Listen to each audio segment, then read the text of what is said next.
올더 싱글 레이디, 싱글 피플이 말하는 비혼의 세상, 비욘세. 안녕하세요. 저는 해방촌 비욘세입니다.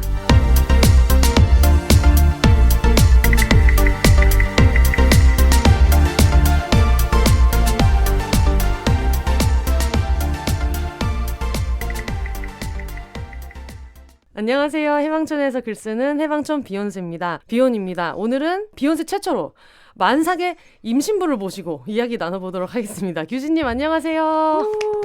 안녕하세요.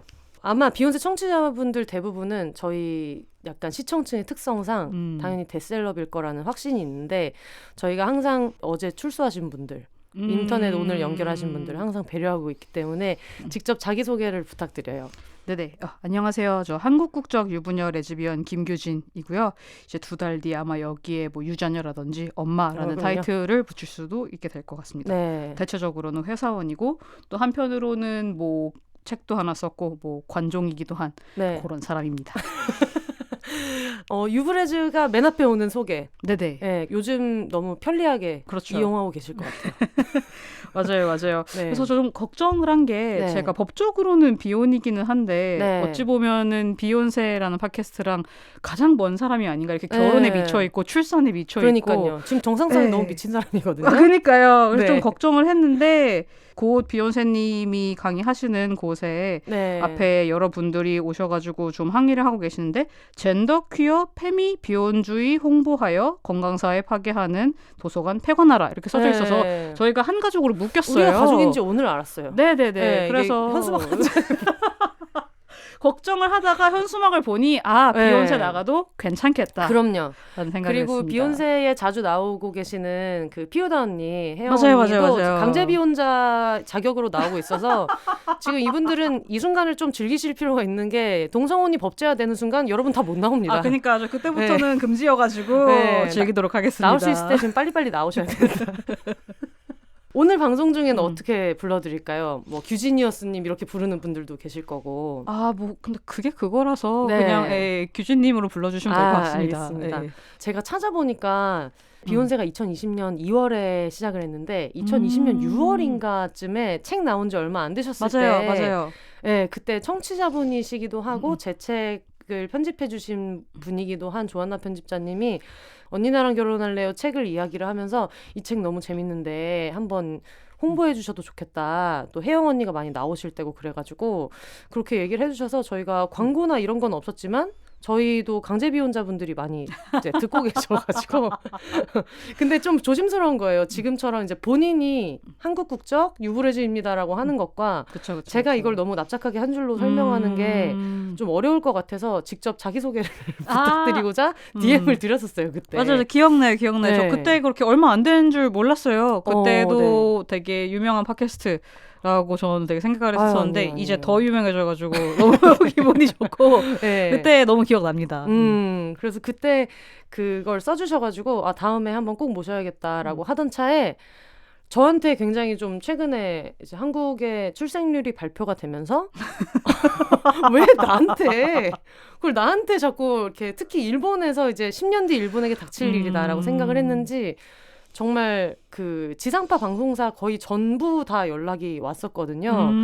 그래서 그때 질문했던 내용과 제가 답변했던 내용 중에 통으로 편집된 내용들이 이제 규진님 인터뷰에 되게 많이 들어있어가지고 한참 울분에 차있던 차에 겸사겸사 또 궁금해하시는 분들 워낙 많이 계시니까 얘기하면 좋겠다 해가지고 섭외 메일을 드렸어요. 메일도 되게 정성스레 보내셔가지고 제가 바로 수락하였습니다. 저도 처음에는 보내면서 만삭이시니까 이때가 좀 조심해야 될 시기구나 이런 생각이 들어가지고, 그리고 또 퀴어 문화 축제도 같이 행진하시고 그랬어서 맞아요. 그러면 다른 스케줄은 정리를 하고 계실 것이다라는 생각이 들어갖고 메일상으로도 출산 이후여도 되고 언제든 상관없다라고 했는데 7월 10일이요라고 하셔가지고 이게 한 8월쯤 되면은 약간 움직이기도 어려울 것 같아가지고 일단 이번 달에 좀 많이 하자라는 마음도 있었고, 인터뷰는 약간 조심스럽긴 해요. 왜냐면은 딱 2군데랑 인터뷰를 했는데 다른 매체들에서 막 복사 붙여넣기 해가지고 되게 자극적으로 막 기사를 내길래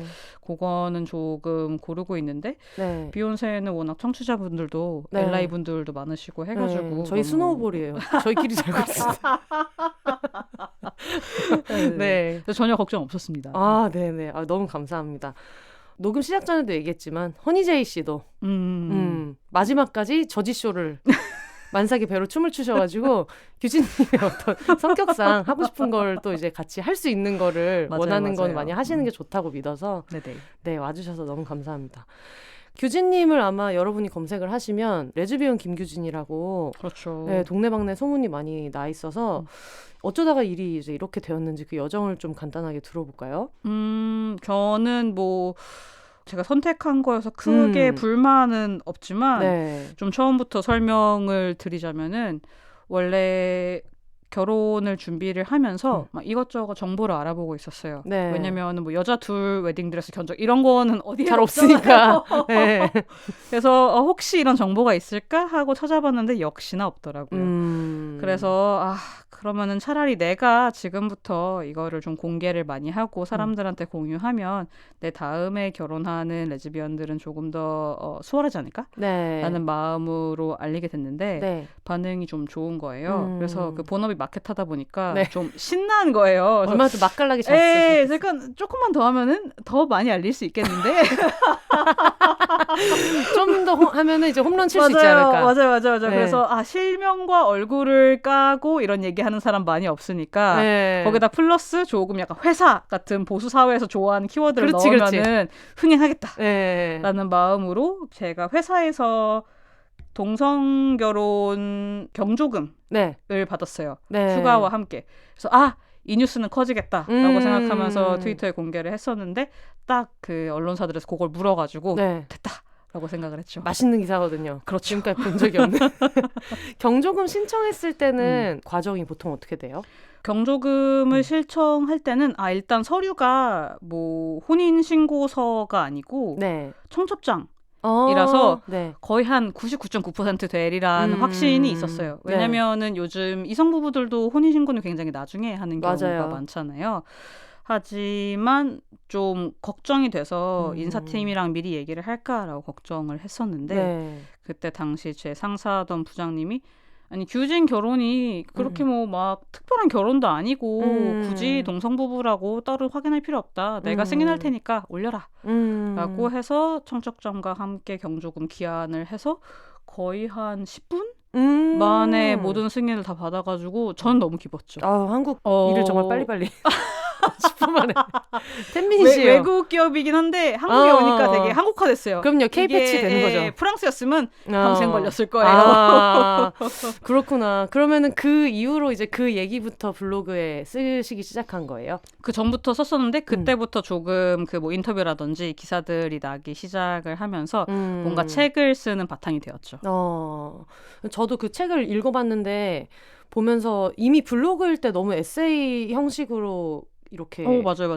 글이 정리가 잘 돼 있었어가지고 저도 왜 그 걸어서 원장 속으로 책 쓰고 나서 어떤 사람들은 제가 지금도 블로거인 줄 알았더라고요.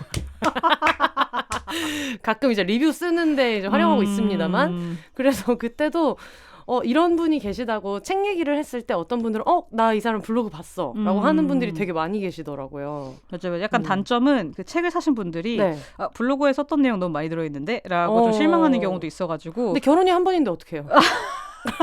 다시 새로 할 수는 없잖아요. 책을 그래서 쓰기 위해서. 지금 블로그는 2년째, 3년째 업데이트가 안 되고 있고 근데 약간 정보성 글들은 그래도 앞으로 올릴까 싶어요. 그런 거는 전파가 많이 되는 게 좋긴 좋으니까. 다들 많이 궁금해하는 게 그거잖아요. 스드메 준비할 때 그런 얘기가 있잖아요. 이게 다 자본주의라서 되게 우호적이다 이런 얘기가 있는데 실제 경험하셨을 때는 어땠어요? 저희는 사실 중간에 플래너를 끼고 했기 때문에 혹시 혐오 발언들이 있었더라도 플래너 분이 다 차단을 해주셨을 거예요. 그래서 그 부분에서는 조금 유리했었고 있고 네. 제 주변에 직접 뭐 컨택을 했던 커플들은 네. 가끔 가다가 뭐 동성 부부는 안 된다 이런 식으로 뭐 거절당한 분들이 있었다고는 해요. 그래서 혹시 뭐 결혼 준비하시는 동성 부부가 있다면은 꼭 중간에 누구를 끼는 것 추천드립니다. 네.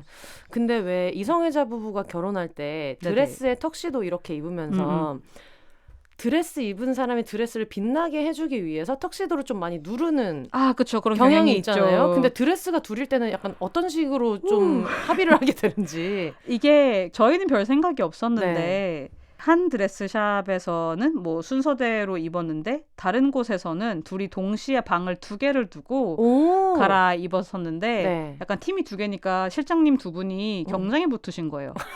처음에 2분이 너무 잘 어울리세요 이러다가 갑자기 내 신부가 더 예쁘게 할 거야. 그래서 갑자기 제 막 쇄골에 막 하이라이트 칠하고 뭐 와이프 막 머리에 티아라 올리고 하기 시작하면서 마지막엔 너무 공주 배틀이 되길래 그래서 2인조 그룹이 팬덤이 박살이 잘 나요. 너희가 팀인 거 알겠지만 그래도 내 새끼가 조금 의상이나 이런 데도 얘는 왜 머리에 이걸 꽂아줬냐. 네, 맞아요. 회사의 맞아요. 어떤 입장을 요구한다든가. 내 새끼 병풍이냐 이런 경우가 있어서 그게 저는 굉장히 궁금했거든요. 맞아요. 그래서 근데 저는 너무 공주 배틀이 되면 눈만 아프고 썩 좋지는 않을 것 같아서 제가 사실 제일 잘 어울렸던 드레스는 중동 부호 같은 막 스팽글이 막 미친 듯이 붙어 있는 드레스긴 했어요. 네네네. 그러면 너무 저 혼자 미러볼처럼 빛나길래 네네네. 와이프랑 조금 더 밸런스가 맞는 드레스를 마지막엔 고르게 되었습니다. 그 투샷을 생각해서 골라야 된다는 것도 되게 흥미롭네요. 맞아요, 보통. 맞아요. 하얀색이지만 둘이 좀 조화로워야 되는. 왜 그런 시상식 같은 데서도 배우분들이 드레스를 되게 신경 써서 오시는데 맞아요. 가끔 레드카펫에서 이렇게 같은 영화 출연진들끼리 설 때 이 자리 배치를 가지고 굉장히 어떤 배색이나 얘 옆에 설 거였으면 다른 색깔 입고 올 걸 이런 게 좀 이제 숨 있다 막히는 보니까. 약간 그런 자리 싸움이 보이죠. 결과적으로 나중에 식에서 입었던 드레스는 만족하세요? 네네. 저희 둘 다 너무 만족하고 그 중동 부호 드레스를 입었으면 너무 정말 혼자만 번쩍번쩍 거렸겠다라는 생각이 들었습니다. 네. 사실 저희가 지금 이야기하고 있는 내용들이 이미 블로그에서도 나온 내용이 겹칠 수밖에 없고 말씀드린 대로 이게 이제 결혼을 다시 하지 않았다 보니까 책이랑도 겹칠 수밖에 없는 부분이기는 한데 어쨌든 처음 듣는 분들을 배려해서 방송하고 있어서 겹치는 질문이 있는 부분은 청취자분들한테 제가 좀 양해 부탁드릴게요. 네네. 그리고 저도 이게 3년 전, 4년 전 기억이다 보니까 정확하지 않을 수 있어서 양해 부탁드립니다. 네, 여러분이 책을 나중에 읽어봤는데 팟캐스트에서 얘기한 거랑 조금 디테일이 다른데? 라고 생각할 수도 있어요. 맞아요. 그러면 아마 책이 맞을 거고 지금 기억하는 게 틀릴 거예요. 장항준 감독님이 자기가 예능에서 에피소드 너무 많이 얘기해서 요즘 유튜브로 다 검색해본 다음에 얘기한다고 하더라고요. 이게 얘기를 너무 자주 하니까 디테일이 조금씩 달라져가지고 그럴 것 같아요. 그리고 한 얘기 또 하고 하고 그렇게 될 수 있어서 그 부분은 여러분 그냥 사람이 그렇게 될 수밖에 없는 부분이 있으니까 너무 또 허언증 이렇게 생각하지 마시고 어머님 아버님들 옛날 얘기 들어보면 조금씩 바뀌듯이. 네네네. 알겠습니다. 결혼식 때 양쪽의 결혼 이야기를 하고 친구들을 부르거나 할 때 그럴 때 좀 약간 재미있는 에피소드 같은 거 있었어요? 부모님은 되게 너무 스트레스 받고 힘든 일이었는데 친구들 부르는 건 조금 재밌었던 게 왜냐면 이게 결혼식이잖아요. 우리 결혼식은 사실 막 모두가 가고 싶어하는 경조사는 사실은 아니죠. 왜냐면 주말에 굉장히 나의 소중한 시간을 써가면서 가가지고 축의까지 내야 되니까 정말 친한 친구 아닌 이상 어느 정도 의무감을 가지고 가는 일인데 이게 동성부부의 웨딩이라서 그런지 친구의 친구들 저희는 모르는 분들이 혹시 나도 가도 되냐 그래서 저희가 이거 퀴어 퍼레이드 아니고 결혼식 지금 집 앞에 우리 동네 전국 노래자랑 온 거야. 그러니까요. 김신영 씨 온다고 하니까 지금 가야 되는 거야. 이 소문난 결혼식에. 그래가지고 너무 당황스러워서 너무 감사한데 이거 개인적인 결혼식이다. 구경거리가 아니다 여러분. 그런데 그 웨딩 플래너 분들 중에 그 프라이드 웨딩이라고 퀴어 전문 웨딩 하시는 분이 있거든요. 근데 그분 말씀으로는 레즈비언 웨딩은 그런 연락이 굉장히 많이 온대요. 그러니까 모르는 사람들이 혹시 나도 보러 가도 되냐. 이런 핫한 웨딩 어디 가서 내가. 그래서 좀 재밌었습니다. 혼인신고를 뉴욕에서 하셨죠? 네, 맞습니다. 네, 저희가 혜영 언니가 나와서 이제 라스베가스 웨딩 했던 얘기를 굉장히 한 5분 만에 끝난 얘기를. 라스베가스는 드라이브 스루도 있잖아요. 네. 그래서 코스튬 입고 하는 약간 그런 느낌의 웨딩이었다. 맞아요, 너무 모든 맞아요. 것이 그냥 빠르고 허무할 정도로 되게 빨랐다라고 해서 라스베가스는 좀 그런데 뉴욕은 분위기가 어때요? 뉴욕도 굉장히 간소한 편이긴 해요. 어떤 의미냐면은 예를 들어 주례를 제가 네. 따로 구할 필요가 없고 네. 그리고 뭐 48시간 전에만 사이트에서 등록을 해서 그날 가서 증인 2명만 있으면 모든 것이 해결되는 간소한 편인데 네. 증인을 보통 품앗이 해주기도 하거든요. 예를 들어서 들어서 저희 남동생들이 저희 증인서로 왔다가 네. 앞에 커플 분들이 증인이 없어가지고 뜬금없이 그분들 증인서 주고 네네네. 그러기도 했어요. 그래서 좀 절차상으로는 간편했지만 그래도 또 그 나름의 감동이 있었던 것 같습니다. 저희는 되게 시시할 줄 알았는데 또 마지막에 뭐 예스입니까? 물어볼 때 예스 할 때 약간 그렇게 막 눈물 글썽하고 그런 게 있더라고요. 그때 혜영 언니가 얘기하기로는 그런 결혼한 티나는 면사포의 드레스 같은 거를 입었는데 너네 네네. 이거 입고 돌아다니면 공짜 술 얻어먹을 수 있다고 그래서 그걸 얘기해줬대요. 결혼하는 데서 너네 이거 벗지 말고 옷 갈아입지 말고 다니라고. 혹시 그런 것도 있으셨어요? 그런 건 없었지만은 아무래도 좀 그 퀴어 프렌들리 하기도 하고 레스토랑의 서비스업이 굉장히 활발한 도시다 보니까 네. 그냥 뭐 오늘 우리 결혼 혼인신고 했어라고 하면은 네. 다들 막 서비스로 술 주고 뭐 디저트 주고 뭐 이런 식으로 하긴 했습니다. 그리고 아침에 웨딩 사진을 찍었거든요. 네. 막 엄청 막 드레스 입고 이런 건 아니었지만은 네. 다 하얀색 복장으로 웨딩 스냅인 게 되게 확연했어서 그런지 막 지나가는 사람들이 약간 이러면서 너무 귀엽다고 미국식 리액션. 맞아요. 네. 그래서 되게 약간 당황스러웠던 기억이 나네요. 그러면 여행도 같이 하셨겠네요. 간 김에 겸사겸사. 맞아요. 와이프의 출장 때문에 네. 같이 갔던 건데 겸사겸사 뭐 여행도 하고 혼인신고도 하고 그리고 당시 미국 살던 남동생들도 오고 그랬습니다. 그러면은 지금 회사도 사실 외국계였었고 그쵸. 미국에서 결혼하고 말씀하신 대로 플래너분을 통해서 했기 때문에 직접적인 그렇죠. 이야기를 들을 일은 많이 없었고 이제 그랬다고 하셨는데 이게 사적으로 커밍아웃하는 거랑 어떤 매체 온라인 상에 이제 동네방네 시끄럽게 이야기를 하게 되는 거는 느낌이 되게 달랐을 것 같은데 그 기억나세요? 처음에 실명으로 그 얼굴이 나오는 상태로 처음에 그거를 업로드할 때 기억나세요? 이게 그 블로그를 만들면서 동시에 트위터에 글을 올렸었는데 어쨌든 제 그 실제 얼굴을 올렸었고 이름도 김규진이라고 당시에 글을 썼던 것 같아요. 그거를 마음 먹기까지 조금 시간이 걸렸어요. 왜냐면은 주변 사람들은 모두 제가 레즈비언인 걸 알았지만 이걸 부특정 다수한테 얘기하는 건 굉장히 다른 일이잖아요. 뭐 길 가는 사람들이 알 수도 있는 거고 뭐 극단적으로 얘기를 하면은 너무너무 떨렸는데 왠지 그렇게까지 망하지 않을 것 같다는 확신이 있었어요. 좀 도움이 됐던 게 레즈비언 분들은 아니지만은 그 실명이랑 얼굴을 걸고 방송하는 페미니스트 분들을 보고 굉장히 힘을 얻었던 게 분명히 많은 공격을 받을 거고 주변에서 뭐라고 할 텐데 그래도 꿋꿋하게 활동하시는 거 보면은 뭐 레즈비언도 그렇게 실명이랑 얼굴 걸고 나와도 괜찮지 않을까? 라는 자신감을 얻어가지고 하게 됐고 실제로 지금 뭐 4년 동안 뭐 큰 일은 없습니다. 4년 전에 인터뷰하신 내용 중에 과잉 대표될 거라는 것도 알고 있다. 왜냐면 실명이나 얼굴을 내놓은 사람이 없으니까. 근데 맞아요. 그렇게 오래 가지 않을 거라고 생각한다라는 이야기도 했었는데 지금 너무 4년 생각보다 너무 오래 걸리고 그런 메이저 방송국에 커밍아웃을 한 상태로 나오는 게이가 이렇게까지 오래 홍석천 씨일지 몰랐잖아요. 홍석천 씨가 제일 몰랐을 것 같아요. 그러니까 홍석천 씨도 똑같이 지금은 그렇지만 이게 또 5년 뒤는 다르고 이렇게 생각했을 텐데 근데 생각보다 지금 너무 오랫동안 과잉 대표되고 있어가지고 막상 그렇게 해서 4년을 지내보니까 어때요?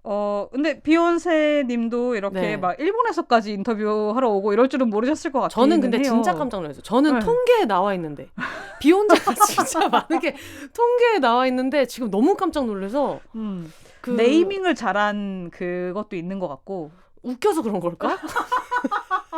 약간 비욘세 이러니까 그러니까 싱글레이디고 이러니까 좀 게으른 것 같기도 하고요. 사실 찾아보면은 오피니언 레즈비언 분들 저보다 훨씬 많아요. 네. 유튜브 하시는 분들도 있고 많은데 그냥 좀 그 원래 많이 노출된 사람 한 번 더 찾아가는 게 편리하기도 하고 해서 그렇게 좀 게으르게 하는 면도 있는 것 같고 네.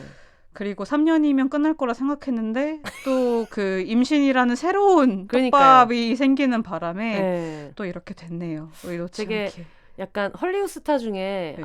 제 한물 같다 할 때쯤에 또 파격적인 컨셉 들고 약간 불사조처럼 컴백하는 분들 있잖아요. 그런 느낌이지 않나.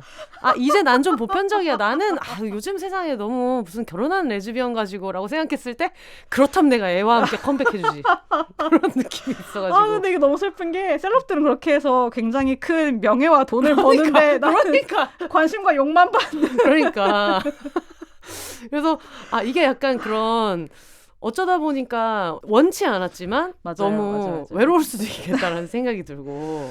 그래도 욕을 먹는 게 그렇게까지 견딜 수 없는 사람은 아니기 때문에 제가 누군가가 첫 번째로 나서서 다 욕을 먹을 거라면은 그거를 견딜 만한 사람이 하는 게 맞지 않을까라는 생각도 종종 합니다. 근데 사실 좋은 것도 있죠. 엄청 많죠. 네, 좋은 걸 얘기해 볼까 봐요. 다들 너무 힘든 얘기만 자꾸 해가지고. 좋은 거는 일단 전 관심 되게 좋아해요. 지금 눈이 너무 빛나고 있습니다. 그래서 관심을 너무 많이 받아가지고 굉장히 즐겁고 1차원적인 관심도 저는 좀 좋아하는 것 같더라고요. 그냥 우와 뉴스에 내 이름 나왔어 이런 네이버 메인이다 이런. 맞아요. 내가 언제 해 이런 걸로. 이름이 김규진이잖아요. 그래서 강 씨가 있지 않는 한 보통 제가 1번으로 나오거든요. 그냥 뭐 학원에서 뭐 그냥 성적표 같은 걸 붙여도 기억 순서대로 하면 김규진이 제일 먼저 나오잖아요. 저는 그것도 되게 좋아했어요. 아기 때부터. 그냥 관심을 좋아하던 애라서 그거 자체가 즐겁고 그리고 또 욕을 먹는 만큼 응원이나 뭐 호의도 남들의 수십 배, 수백 배를 받기 때문에 그것도 많이 힘이 되고 그리고 출산 휴가에 들어서니까 일을 안 해서 좋긴 하지만 동시에 너무 심심하더라고요. 어쨌든 8, 9시간 동안 하던 일들이 사라지는데 이렇게 뭐 인터뷰라든지 팟캐스트를 하면서 또 약간 자기 효능감을 채우고 있어서 즐겁습니다. 저는 이런 얘기를 여기까지 들으면 그런 생각이 들어요. 심지어 인터뷰에서도 그 얘기를 하셨더라고요. 할 거면 제대로 시끄럽게 해야 된다라는 얘기를 그때 이제 얼마 전에 퀴어 문화 축제 관련된 인터뷰에서도 말씀을 해주셨었는데 과연 김규진은 어떤 어린이였을까? 이게 어느 날 갑자기 그렇게 되는 건 아닐 것 같고. 저는 제가 소심한 어린이였다고 기억을 하거든요. 저는. 근데 일화들을 생각해보면 약간씩 이상해요. 그 소심함의 증거들이 예를 들면 엘리베이터에 엄마랑 저랑 그리고 모르는 이웃분이랑 이렇게 탔는데 이웃분이 너무 귀엽다라고 하니까 제가 엄마 보고 엄마 저 사람 나 보지 못하게 해 이랬대요. 소리를 내서. 네, 소리를 어떻게? 내서 그냥 보지 마세요 이것도 아니고 엄마 저 사람 나 못 보게 해. 그리고 제가 생각하는 또 소심함의 두 번째 증거가 2학년 때인가 반장을 하라고 했는데 하기 싫다고 울었어요. 그래서 이 두 개의 증거를 가지고 나는 소심한 어린이다라고 얘기를 했는데 그걸 듣던 친구가 규진아 소심한 사람은 그렇게 행동하지 않아. 그렇지. 그냥 보면은 가만히 있고 반장하라고 하면 한다. 또 뜻대로 뭔가 돼야 되는 거잖아요. 내가 저 사람이 나를 안 봤으면 좋겠으면 그냥 내가 안 보는 방법도 있지만 그걸 반드시 지시해서 내 뜻대로. 그냥 되게 어릴 때부터 디바 어린이였던 것 같다라는 생각을 반장도 그냥 안 하면 되지 또 굳이 울어서 하기 싫은 걸 모두가 알게끔 그래서 기질인 것 같습니다. 오픈해서 여기저기 이야기를 하겠다라는 거를 이제 주변에 이제 이야기했을 때 가족들은 크게 놀라지는 않으셨을 수도 있을 것 같아요. 아니요, 가족들은 그렇게 막 관심을 좋아하는 스타일이 아니어서 엄청 부담스러워했어요. 그리고 심지어 그 아버지는 저를 응원을 해주시다가 KBS 9시 뉴스 나간다니까 약간 규진아 이건 선을 넘었다 하고 막 의절하자 그래가지고 저는 알았다 의절하자 이랬었거든요. 그게 되게 어떻게 보면 흥미로운 지점이기도 한 것 같아요. 어디까지인가. 누군가에게는 KBS고 누군가에게는 내가 보는 유튜브고. 그러니까요. 그럴 수도 있어서. 그래서 아빠한테는 그게 공중파였던 거죠.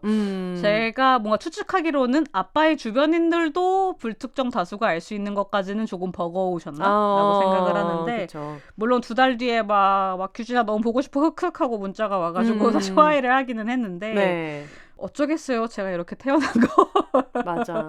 그래서 오히려 말리면은 저는 더 반골 기질이 있어서 더 나가버리기 때문에 네. 말려? 그러면 난 다큐멘터리까지 찍어버릴 거야. 내가 정말 예. 어디 동네방네 맨날 유튜브로 라이브하고 맞아요, 24시간 맞아요. 내가 사는 거 생중계 라이브 할 수 있다. 그래서 예, 말리면 더 나갈까봐 이제는 큰 말 하지 않으시고 네. 최근에도 기사가 나서 아빠가 연락을 했는데 네. 보통 제 걱정을 할 거 아니에요. 규진아 괜찮니? 악플이 많더라. 그게 아니고 네. 1번 와이프는 동의했니? 2번 악플들 고소하지 마라. 이래서 왜 고소하지 말라고? 큰일 만들지 말라고 또. 그래서 아빠 내 걱정은 안 돼? 이러니까 그건 아니고 변명을 하시던. 근데 어르신들은 그런 얘기는 하더라고요. 고소하지 말라는 게 아마 그 지금 임신 중이라 그런 것도 있을 것 같아요. 맞아요. 조금이라도 괜히, 나쁜 기운이 가면 안 된다. 이렇게 생각해서 맞아요. 하신 것 그거 같아요. 하나하나 읽지 말고 그냥 건강에 집중해라 하는데 또 저는 아빠 말 잘 안 듣기 때문에. 그래서 저도 이제 섭외 메일 보내드릴 때 DM으로 보내드리면 또 트위터 DM 함을 또 오픈하셔야 될까 봐 이메일로 보내는데 네네. 대충 얘기를 들어보니까 다 읽고 계셔가지고. 맞아요. 읽긴 읽습니다. 아마 여기까지 처음으로 들으신 분들은 두 분은 어떻게 만나서 이 대단한 여정을 하시게 됐는지. 대단한 이야기가 있으면 너무너무 좋겠지만 되게 시시하게 인터넷에서 만났고요. 그 레즈비언들이 당시에는 모이는 커뮤니티 사이트 같은 게 있었어요.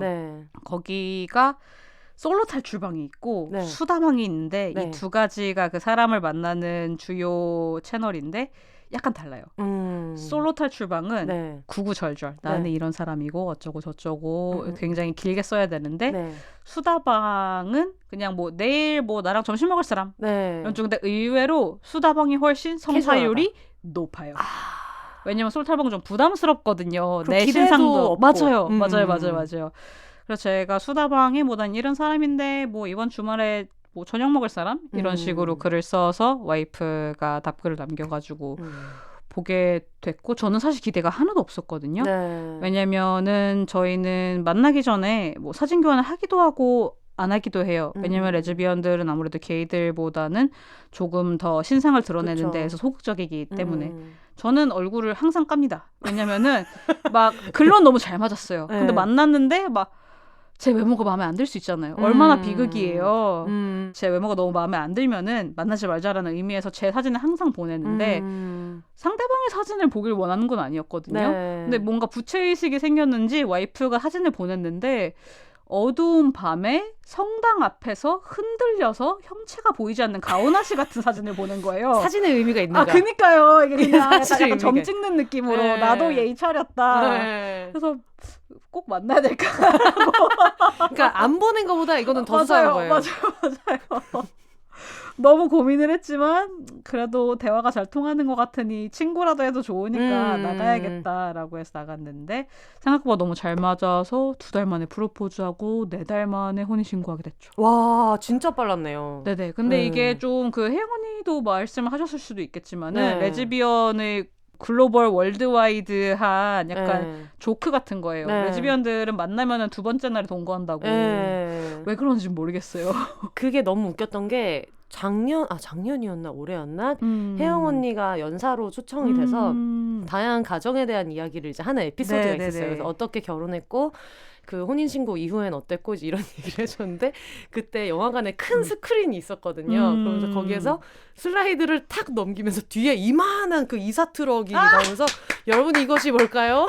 여기 사명이 있지 않냐? 여기 유홀이라는 사명이 있지 않나요? 이것은 이사버스입니다. 이것이 레즈비언 유홀입니다. 근데 너무 웃긴 거예요. 맞아. 근데 그걸 혜영 언니의 성격에 맞게 하나하나 친절하게 조근조근 어떤 사람이 올지 모르니까 여러분 레즈비언 유홀이라고 하는데 왜 유홀이라고 할까요? 자 여기를 보시면 이 트럭이 있는데 트럭 상단에 유홀 진짜 거의 무슨 학원 강사처럼. 그러니까요. 그걸 엄청 친절하게 설명을 해줘가지고 그 장면이 너무 웃겼거든요. 그 자리에 오신 분들이면 그래도 조금 생략해도 알아들으셨을 텐데. 네, 그러니까 지인들이 많긴 많았는데 근데 나중에 그 얘기를 하더라고요. 지인들이 많이 오게 된 자리다 보니까 우리가 그냥 친해져서 술 마시면서 둘이 부부고 혼인신고했고 이런 상태는 아는데 어쨌든 이 둘만의 문화권에서 일어나는 일이잖아요. 그러니까 친구들한테도 그걸 최대한 자세히 얘기해주고 싶었대요. 농담식으로 우리끼리 맨날 레즈비언 유홀 하는데 맞아. 그게 정확히 뭔지를 좀 하나하나 알려주고 싶었다고 그러더라고요. 너무 상상이 돼요. 그러니까요. 여러분 레즈비언 유홀 들어보신 분들 많겠지만 그 트럭 본 사람 있을까? 저는 봤다는 거예요. 그 큰 스크린 가득히 봤었는데 그렇구나. 그러면은 결혼 결심해서 프로포즈하고 이런 과정은 어땠어요?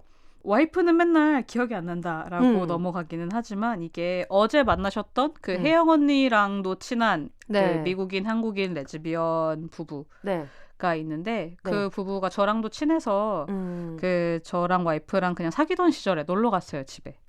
놀러 갔는데 그들은 결혼식을 앞두고 고민을 하고 있어가지고 와이프가 문화 충격을 받은 거예요. 와이프는 주변에 뭐 게이나 레즈비언 친구들이 많긴 하지만 결혼을 생각하는 사람은 아무도 없어서 이게 가능한 거였어? 근데 김규진 이 새끼 왜 나한테 결혼하자고 안 하지?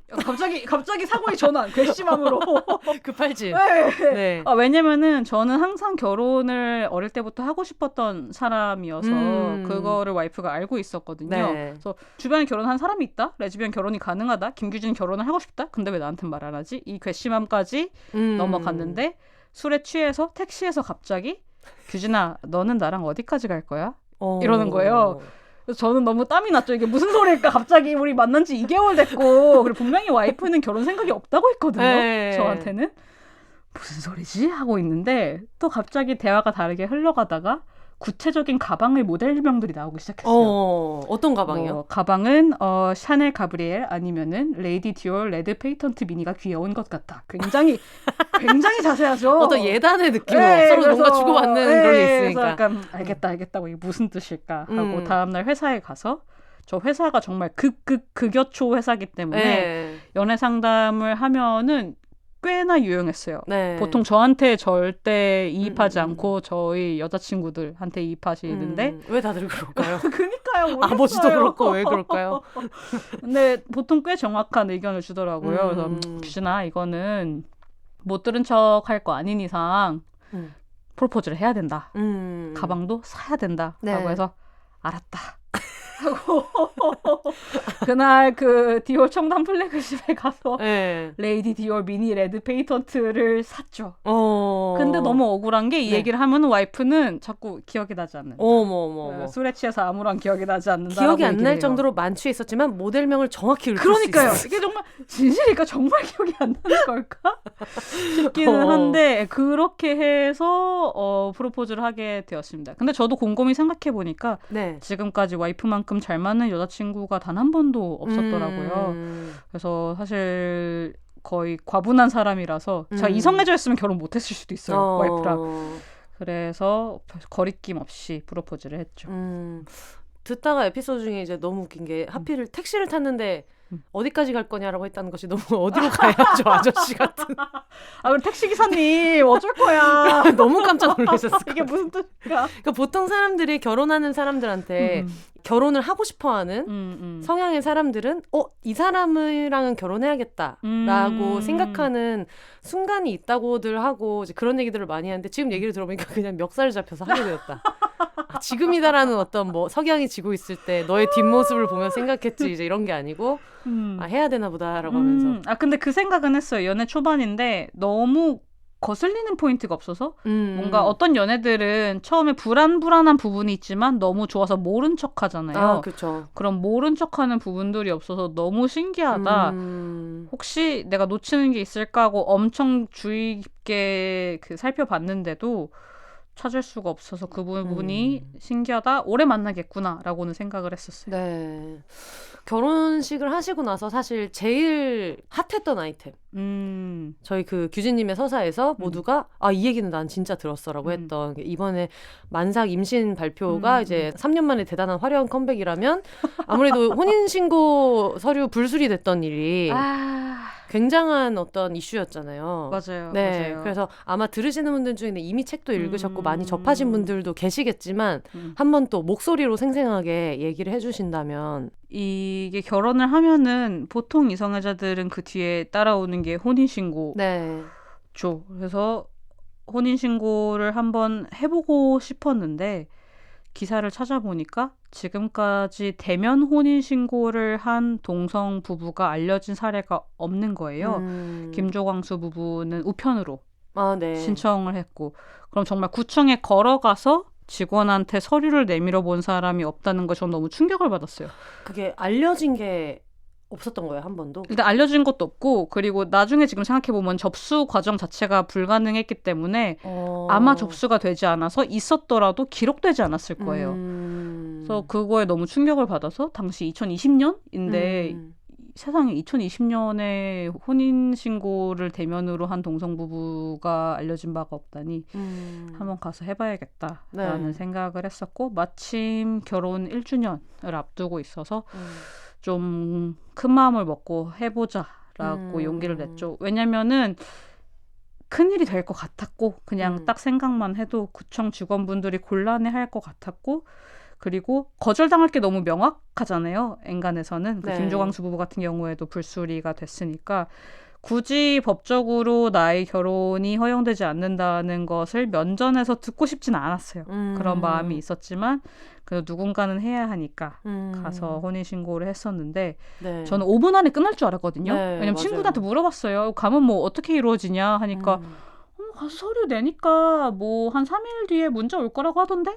다들 이런 식으로 대답을 하길래 나도 그렇겠구나. 뭐 3일 뒤에 안 됐다. 이런 문자 오겠다. 마음 아프겠다 하고 갔었는데, 처음에 제 신분증이랑 와이프 신분증을 냈는데 그 직원분이 김규진님은 누구세요? 라고 해서 저요 하니까 그럼 이분은 누구세요? 제 와이프요. 그러니까 얼굴이 사색이 되는 거예요. 그래서 이때부터 뭔가 잘못했다 싶었던 거죠. 그래서 장장 4시간을 기다려서 이 결혼은 안 됩니다라는 서류를 겨우겨우 받아낼 수 있었어요. 그때까지 무수히 저를 설득하려고 시도하셨고요. 약간 돌아가기를. 그래서 그 과정이 너무 지난했고, 또 그 과정을 또 인터넷 중독자로서 트위터로 실시간 중계를 거의 했는데 또 너무 못된 말을 하는 사람들이 많아서 좀 상처도 받았고 놀라기도 했었죠. 공무원 왜 괴롭히냐, 불쌍하게. 맞아. 뭐. 그래서 저도 사실 그 반응을 그 당시에 실시간으로 봤던 것 같아요. 그러니까 사실 안 되는 게 문제인 것인데 안 되는데 왜 갔냐를 가지고도 뭐라고 할 수 있다는 게 너무 신기해요. 안 되는 게 당연하다는 생각을 했으면 왜 안 되는 게 당연할까에 포커스를 맞출 줄 알았는데 안 될 걸 뻔히 알면서 왜 가서 행정 낭비를 하고 그 인력을 고생시키냐라고 이야기하는 분들이 또 있더라고요. 그때 저도 이런 사람들이 있을 줄 몰라서 너무 깜짝 놀랐는데, 그런데 그 전장현 시위 같은 경우에도 왜 뭐 열차를 지연시켜가지고 시민들을 불편하게 하냐, 뭐 이런 식의 반응이 굉장히 많았잖아요.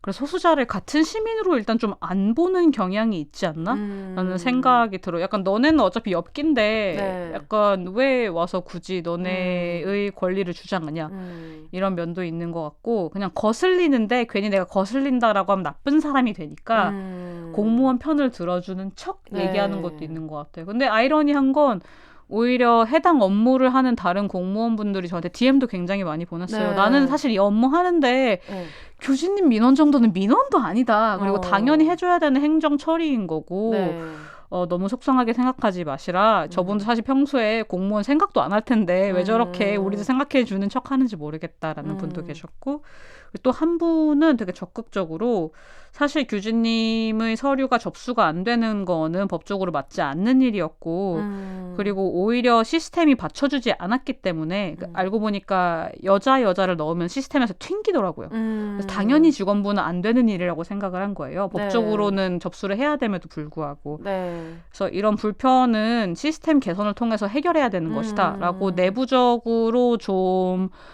해결 요청을 해주셔가지고 지금은 그래서 그분 덕분에 그 시스템상 접수는 가능하게 된 거예요.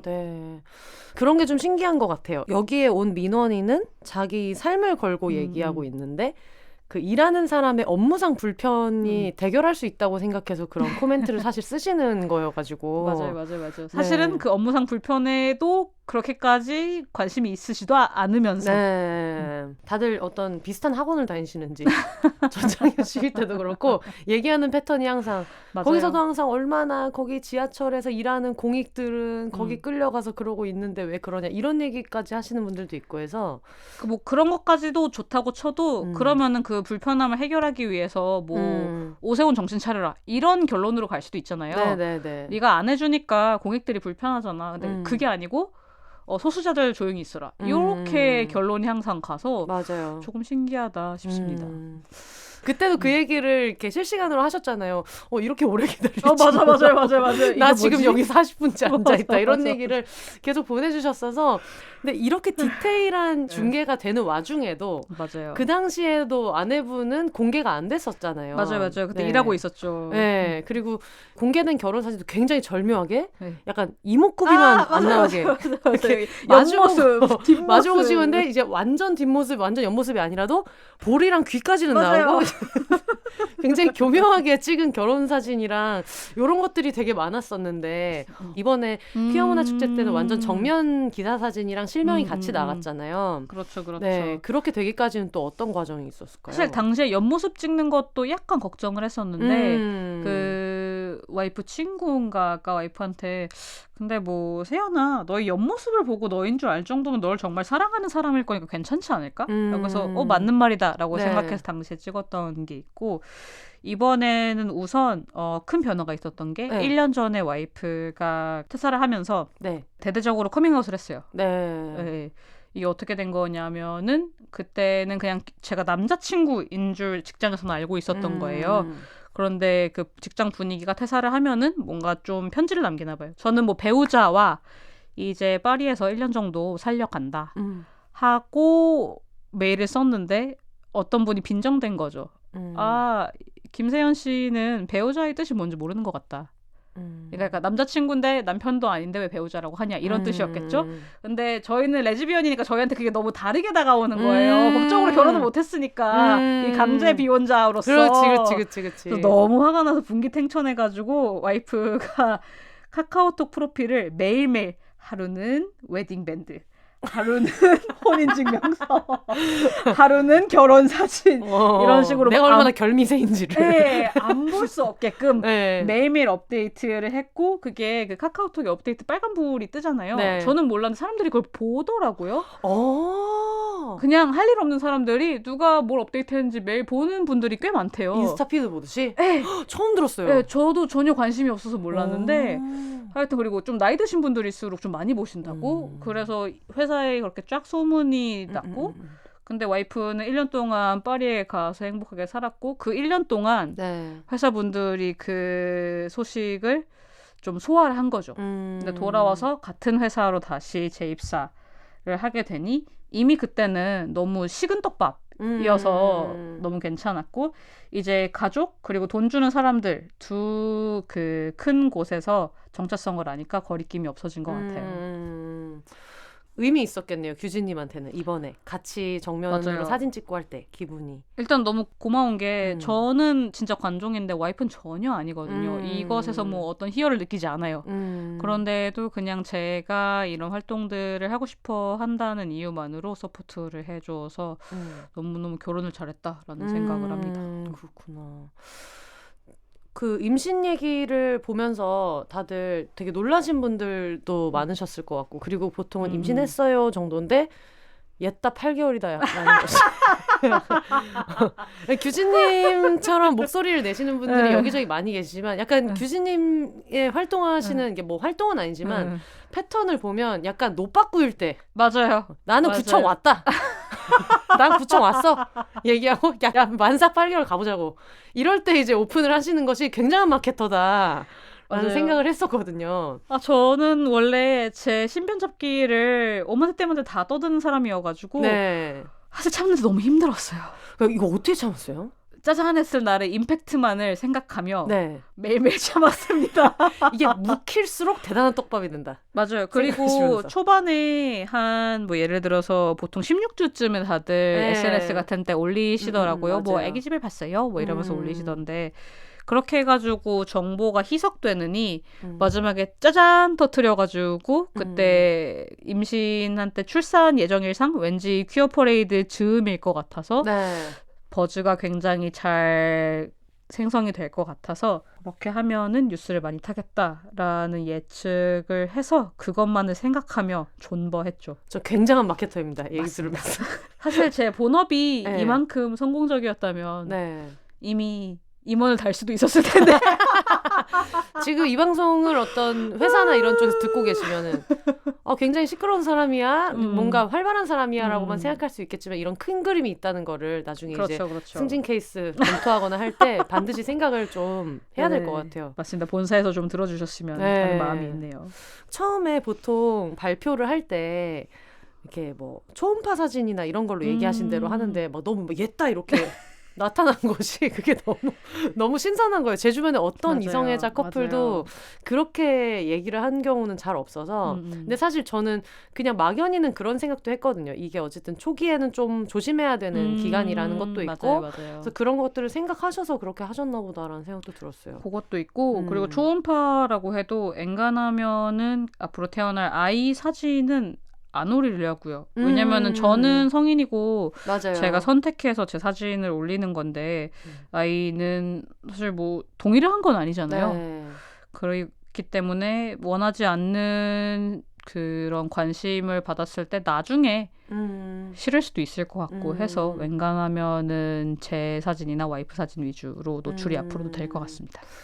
비욘세 최초로 임신한 출연자라고 말씀을 드렸는데 네네. 임신을 희망하는 분은 나오신 적이 있거든요. 지금 병원에 난자냉동을 지금 한 상태고 보관을 하고 있는 상태인 언니가 있는데 그게 너무 걱정이 되는 마음에 어떻게 보면 좀 마음이 쓰렸을 수도 있는데 체외 수정이 네네. 안 되는데 이거를 하기로 결정한 이유가 있냐고 하니까 그만큼 그런 열망이 있다 보니까 사실 이게 법이 문제인 건 아닌 걸로 저는 알고 있거든요. 맞아요. 법적으로 맞아요. 문제는 아닌 거고 이제 뭐 대한이사협회의 네. 의견 이런 게 있는 걸로 알고 있는데 그게 바뀔 거라는 희망을 가지고 지금 계속 비용을 지불하고 있는 상태여서 정확히 이게 어떤 건지 한번 알아보신 규진님이 알려주실 수 있을까요? 이게 왜 비혼자거나 아니면은 법적으로 혼인신고가 된 이성애자 부부가 아닌 경우에 왜 내가 희망해도 혼자서 아이를 낳을 수 없는지 체외 수정이 안 되는지. 법적으로 금지가 안 된 거는 맞고 요거는 보건복지부에서 굉장히 여러 차례 기사로 얘기를 했어요. 네. 그 사유리 씨의 임신 때도 그렇고 그리고 작년 국감에서 그 대한 산부인과 협회 그 이사장을 불렀을 때도 그렇고 다만 문제되는 거는 산부인과 협회의 윤리지침인데요. 윤리지침상 사실혼 관계 그리고 법적 부부 한테만 체외 수정을 해주도록 하고 있어요. 이거의 근거는 뭐냐면 팩트 체크를 해봐야겠지만은 그 난임이라고 하는 것의 정의가 부부간의 뭐 관계를 일정 기간 동안 했는데 임신이 되지 않을 때가 난임이에요. 근데 그러려면 부부여야 되는 거잖아요. 부부 관계를 하려면. 그래서 비혼은 부부 관계를 하지 않으니까 난임이 될 수 없기 때문에 그렇기 때문에 체외 수정을 해줄 수 없다. 이런 약간 돌아가는 순환 논리를 좀 생성하고 있는 거죠. 사실은 말이 안 되죠. 그렇게 치면은 실제로 그 생물학적으로 난임인 경우에도 난임으로 책정이 되지 않는 거잖아요. 그리고 난임 관련 법 같은 경우에는 뭐 보조금이라든지 이런 거를 위해서 만들어져 있는 법이어가지고 사실 전혀 관계가 없고 그래서 저 같은 경우에는 민원을 넣어보면 조금 더 수월해지지 않을까라는 생각도 있고 최근에 그냥 듣기로는 조금 그 산부인과들에서 호의적으로 변하고 있다라고 들어서 좀 다시 한번 트라이를 해보시면 좋을 것 같다는 생각이 들었습니다. 다만 그 만약에 체외 수정을 해준다고 해도 정자를 구하는 게 제일 힘들겠죠. 일단 한국 법상 정자를 그 돈을 주고 사는 것은 금지이기 때문에 무상으로 기증을 받아야 하는데 그만큼 선의의 기증자를 찾을 수 있을 것인가. 이것이 제일 큰 관건인 것 같습니다. 규진님은 원래 처음에는 출산 생각이 없었다고 얘기를 들었거든요. 전혀. 근데 지금 굉장히 많이 회자되고 있는 것이 와이프 고생 안 시키려고 내가 임신한 희대의 사랑꾼 지금 이런 식으로 좀 포장이 되게 잘 되고 있어요. 그래서 이게 어떤 과정을 통해서 이런 결정을 하시게 되었는지. 일단 저희 와이프는 항상 그 아이를 기르는 건 괜찮지만 임신 출산은 싫다라는 스탠스가 굉장히 확고했어요. 네. 몸에 안 좋은 건 절대 안 하는 사람이거든요. 술 네. 빼고. 네. 하다못해 그 운전도 원래는 안 했어요. 그 운전하다가 다칠까봐. 이제는 애가 생겨가지고 해야 되겠지만은. 네. 그런데 저는 그 임신이나 출산 자체가 신경 쓰인다기보다는 그냥 좋은 부모가 될 자신이 없어서 원래는 가족 계획이 없었던 건데 이게 또 프랑스라는 다른 문화권의 실제 퀴어 가족들을 보다 보니 이것도 나쁘지 않다라는 생각도 좀 열리게 되고 아이를 가져도 되겠다라는 얘기를 와이프랑 하다 보니까 네. 일단 언니가 싫으면은 낳을 사람은 나밖에 없기도 하고 네. 그리고 저는 크게 후일에 대해서 걱정을 미리 사서 하는 편은 아니거든요. 물론 아프고 힘들겠지만은 많이들 하니까 견딜만 하니까 하는 게 아닐까?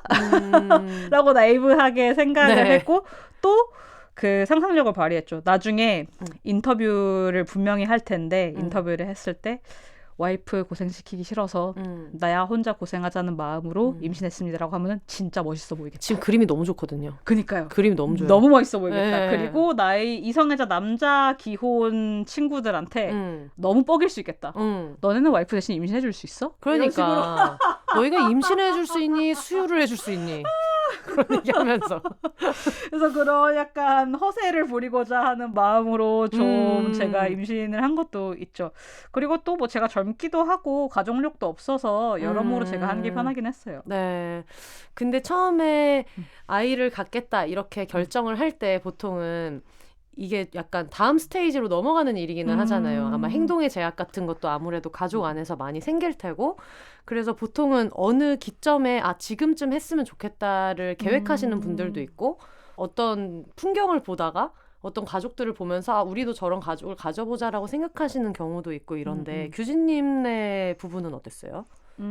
약간 처음으로 진지하게 얘기를 시작하게 된 계기는 제가 회사를 한국에서 그 프랑스로 주재원으로 옮겼는데 출근한 첫날 저희 상사인 프랑스 여성분이랑 얘기를 하다가 뭐 나는 와이프가 있고 뭐 레즈비언이다 이런 얘기를 하고 있는데 갑자기 애는 가질 거지? 그러시는 거예요. 거의 초면인데 저희가.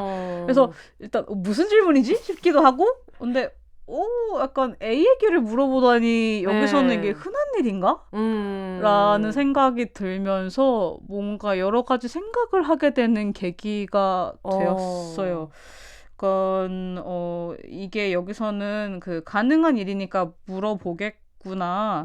이게 나의 선택지 중 하나로 우리가 넣어야 될까? 라는 마음이 들게 됐고 또 마침 주변에 아이를 갖는 것을 생각하는 레즈비언 부부나 커플들이 조금씩 생기기 시작했어요. 그 한국에 사는 건 조금 어렵지만. 그리고 알아보니까 한국에서 가지는 것은 말씀하신 것처럼 체외 수정이 거의 불가능하기 때문에 너무 어려운 일인 거예요. 그래서 기왕 프랑스에 몇 년간 나와 있는 거 우리가 아이 생각이 있다면은 여기서 가지는 게 어떨까라고 그때부터 이야기를 하기 시작했고 차근차근 얘기하다 보니까 점점 확신이 생겨서 실행을 하게 됐죠. 또 미국에 한번 휴가 때 놀러 갔었는데 그때 그 인스타로 저희가 결혼했을 때 너무 축하한다고 해주셨던 레즈비언 부부가 있거든요. 미국으로 이민을 간. 근데 그분들은 아이를 기르고 계세요. 그래서 혹시 그분들을 뵈서 좀 여쭤보면 어떨까 하고 찾아뵀는데 너무 행복해하시고 아기가 너무 귀여운 거예요. 그래서 그때 조금 더 그래 해보자라는 생각이 들었죠. 근데 소문에 의하면 프랑스에서 정자를 못 구했다는 맞아요. 충격적인 읽으면서 야, 이 말이 되나라는 생각이 들어가지고 그러니까 정자 막 그 몇억 개 뭐 이렇게 막 배우지 않나요? 네, 정자를 못 구했다고? 그런 생각이 들어서 아니 이렇게 체외수정으로 출산하려는 사람이 이렇게 그런가 싶어서 얘기 좀 해주세요. 이게 정확히 어떤 얘기인지. 프랑스는 사실 임신을 하려는 여성들한테 복지가 굉장히 잘 돼 있어가지고 거의 내야 되는 돈이 없어요. 의료비 네. 같은 경우에는. 그래서 기왕 이렇게 된 김에 공짜로 하면 너무 좋겠다라고 생각해서 병원에 갔는데 네.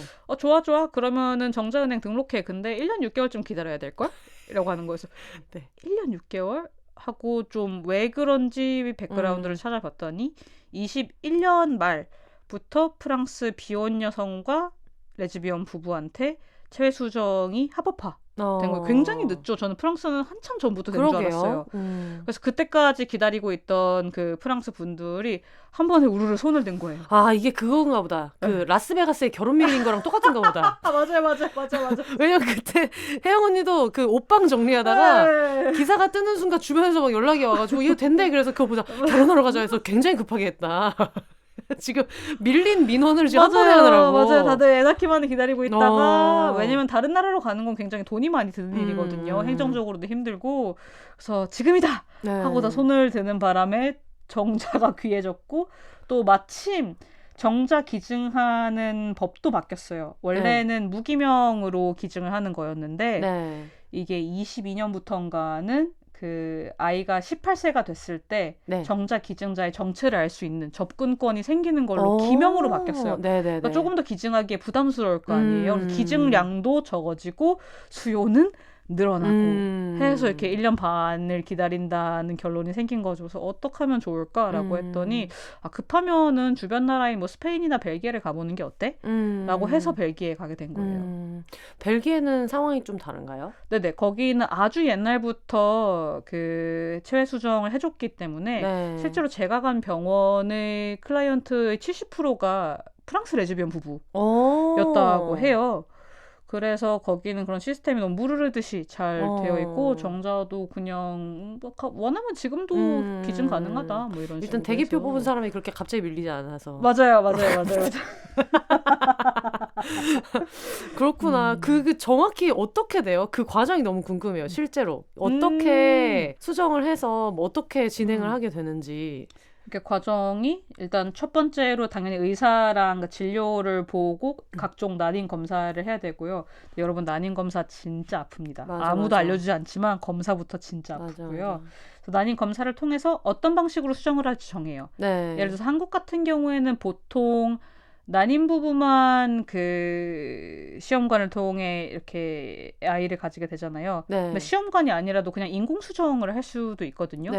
그 소위 말하는 실린더에 정제를 넣어가지고 넣는 그런 방법으로 수정을 할 수도 있는데 저는 어리고 난임이 아니고 건강했기 때문에 그래서 실린더로 인공수정을 하는 방법으로 결정이 됐고 그 다음에 되게 특이했던 게 심리 상담을 필수적으로 2회차를 거쳐야 됐어요. 이게 저는 처음에는 약간 불쾌했죠. 왜냐면 이성 부부는 안 하는 거 우리는 왜 해야 되지? 이런 생각을 했었는데 너무 유익한 시간이었어요.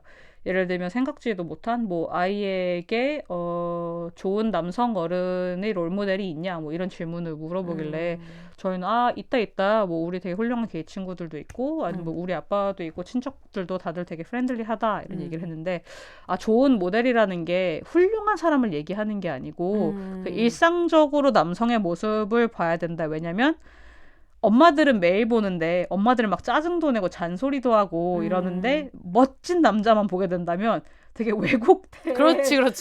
성관념이 바뀔 수도 있고 남자는 짱 멋있고 여자들은 히스테리 부리는구나 이런 생각을 할 수도 있다라고 해서 상상도 못한 그런 그 얘기들도 듣게 되었고 또 하다못해 아이가 나중에 엄마 왜 나는 아빠는 없고 엄마가 둘이야 이런 질문을 물어봤을 때 어떻게 대응할 것인가 등에 대해서 뭐 전문가의 소견과 저희의 의견을 찬찬히 약간 나누는 시간을 가져가지고 너무 유익했고 사실은 원래는 난임센터에 오는 모든 부부한테 이 심리상담을 했다고 해요. 그런데 점점 사람이 많아지면서 이제는 그냥 정자 기증을 받는 사람들한테만 하게 된다고 하는데 이성 부부도 이런 시간을 가지면 좋지 않을까 싶었고 그 뒤에는 이제 수정을 하러 가게 되는데 너무 재밌었던 게 그 수정 후에 마지막 인사가 다시는 보지 말자예요. 실패하면 다시 오니까. 맞아. 되게 웃으면서 우리 다시는 보지 말자 이래가지고 되게 귀여운 인사다라고 생각을 했는데 제가 의외로 15% 확률을 뚫고 바로 임신이 되어서 임신왕.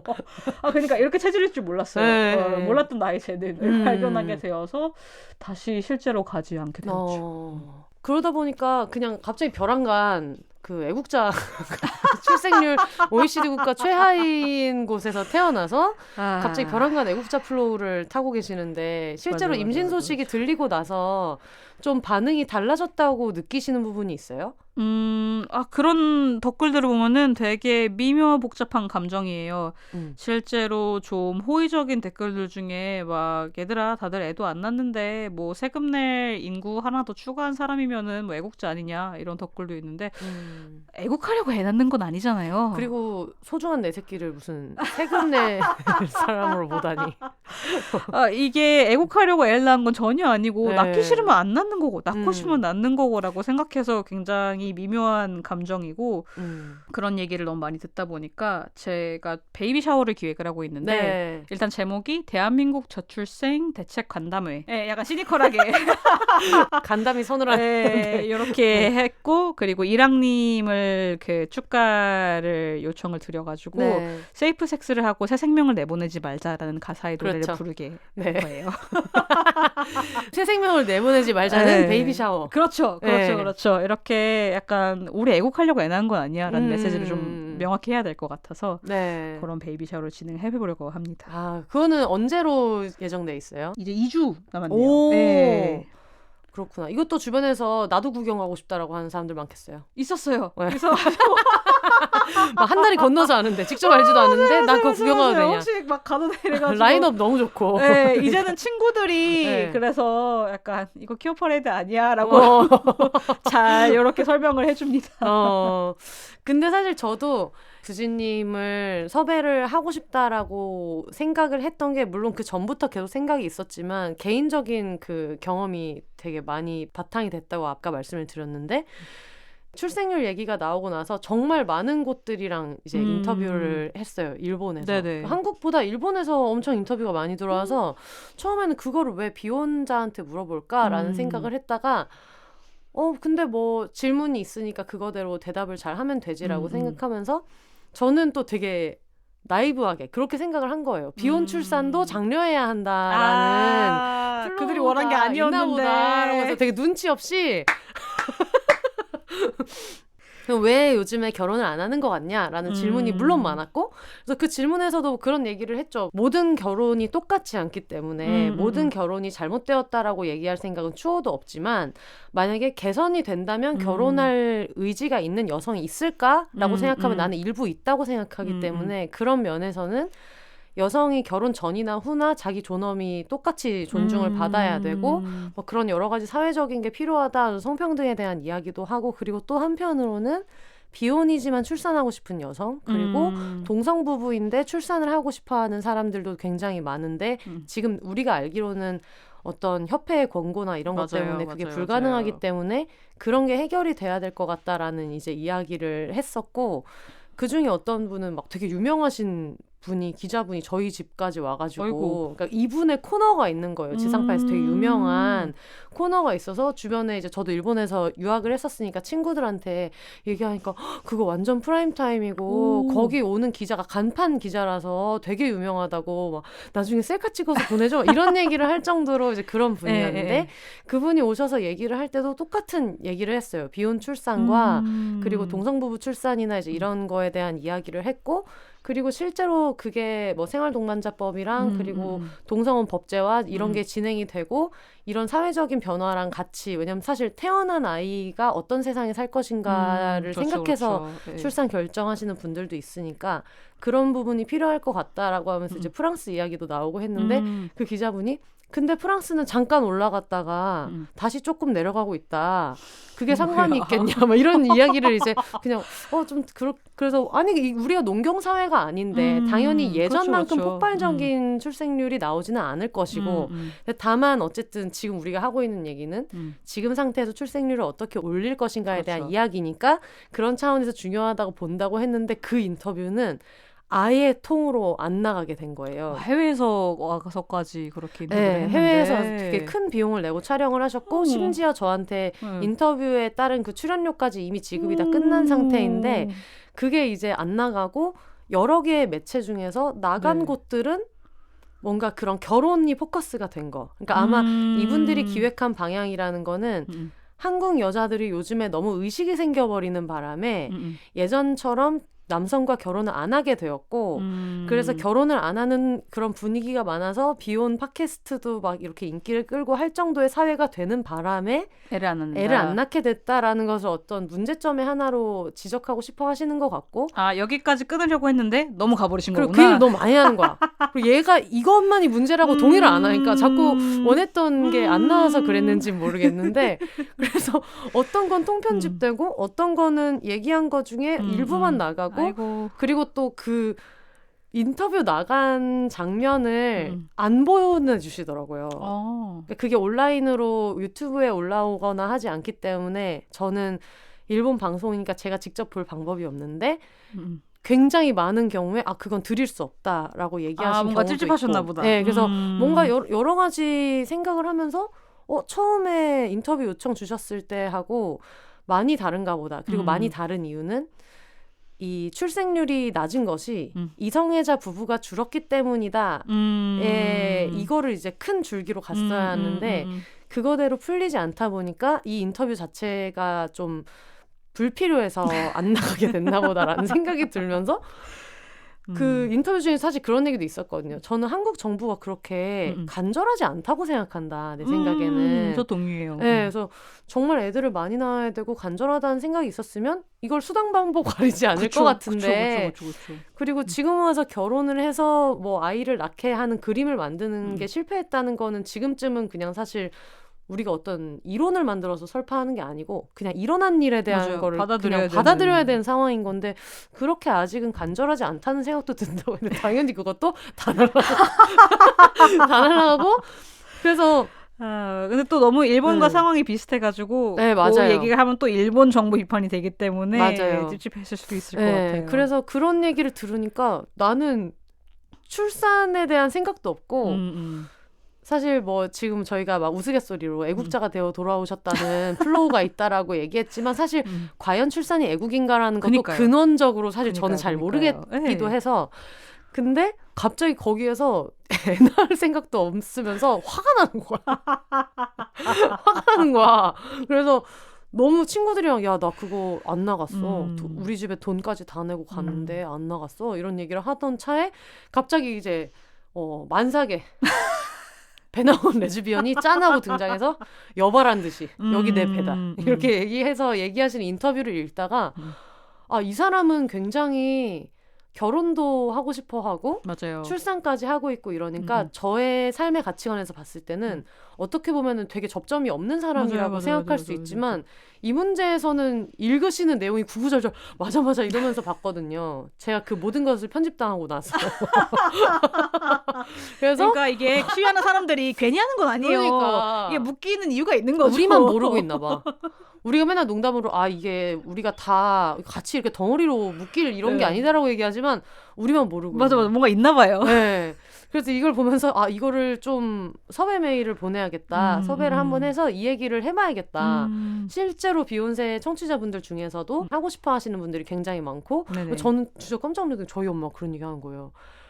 저희 큰 이모가 나이가 이제 70세가 이제 넘으셨고 나이가 어느 정도 있으시고 근데 갑자기 엄마한테 뜬금없이 혼세가 결혼 안 하는 건 나는 너무 괜찮다고 생각하는데 나중에 걔가 출산은 좀 했으면 좋겠어? 이렇게 얘기를 하시더래요.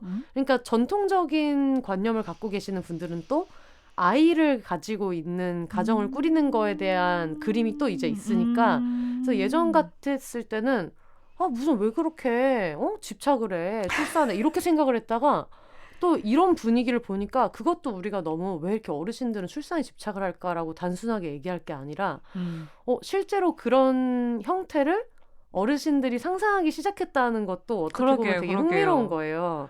네. 옛날 같았으면 막 아빠 없는 애 태어나봤자 불행하다느니 막 이러던데 지금은 또 다르게 생각을 하시고 이제 이러는 거를 보면서 규진님도 약간 맞닿은 지점에 얘기를 많이 해주셔가지고. 맞아요. 네. 저도 고민이 되는 게 저 말씀드렸던 미국으로 이민 간 레즈비언 부부 같은 경우에도 그 할머니랑 애기랑 찍은 사진이 있는 거예요. 네. 그분의 할머니랑 네. 엄마가 아니고.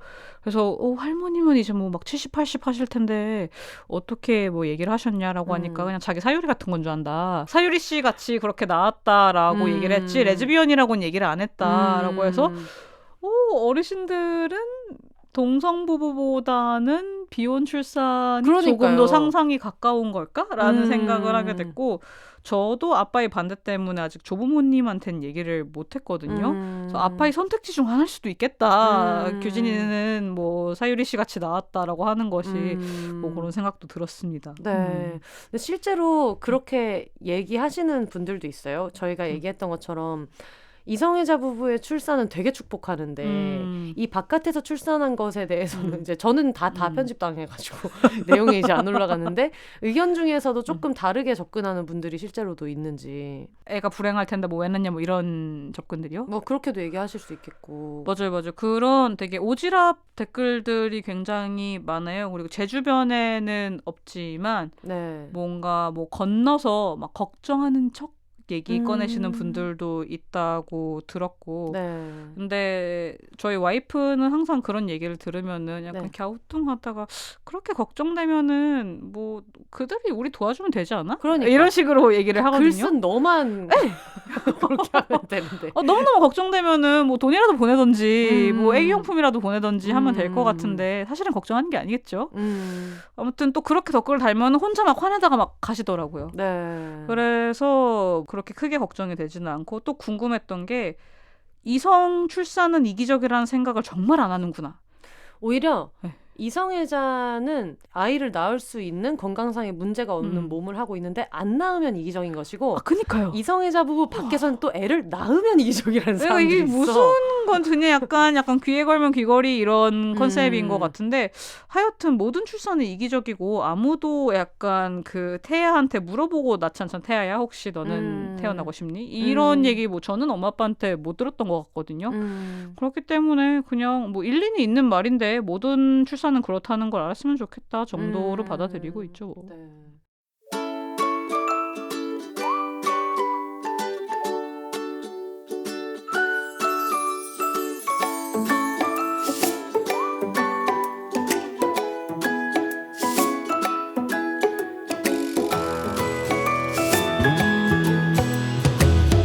비욘세의 장기 파트너사로 함께하고 있는 프리미엄 덴탈 케어 브랜드 테라브레스.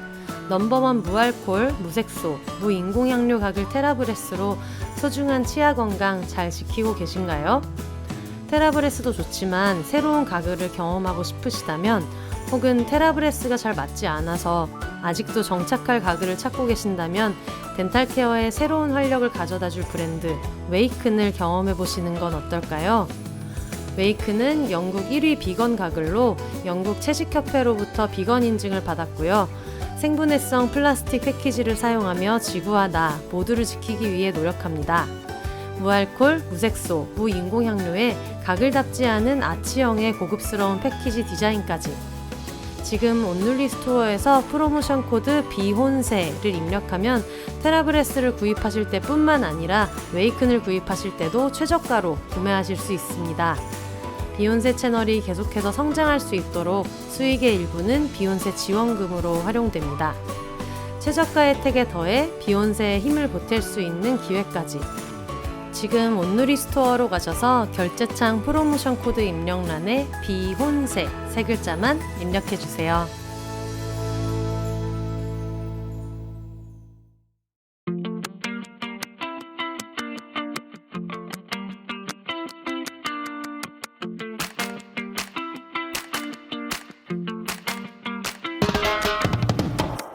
비욘세와 함께하는 올리브영 1위 국민 에너지 서포터 프레스샷.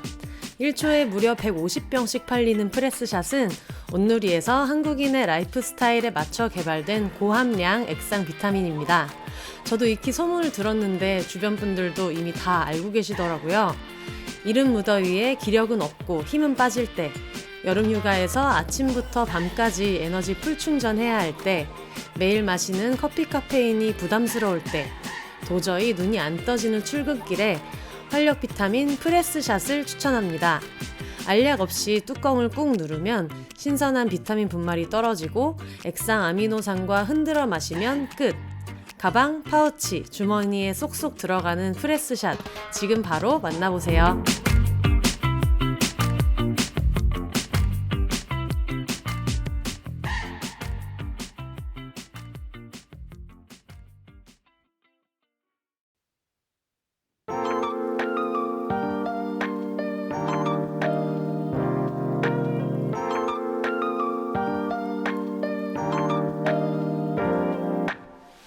비욘세를 방송 밖에서 가장 가까이 만날 수 있는 곳, 바로 비욘세닷컴입니다.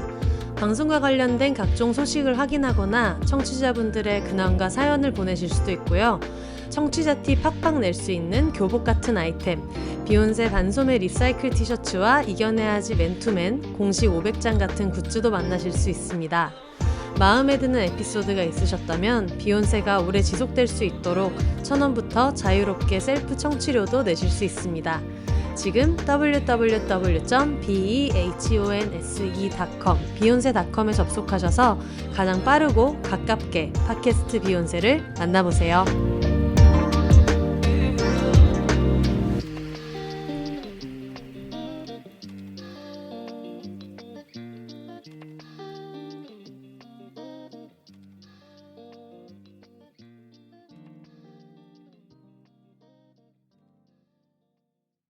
실제로 임신을 해보니까 생각했던 거랑 되게 다른 부분이 있어요? 어때요?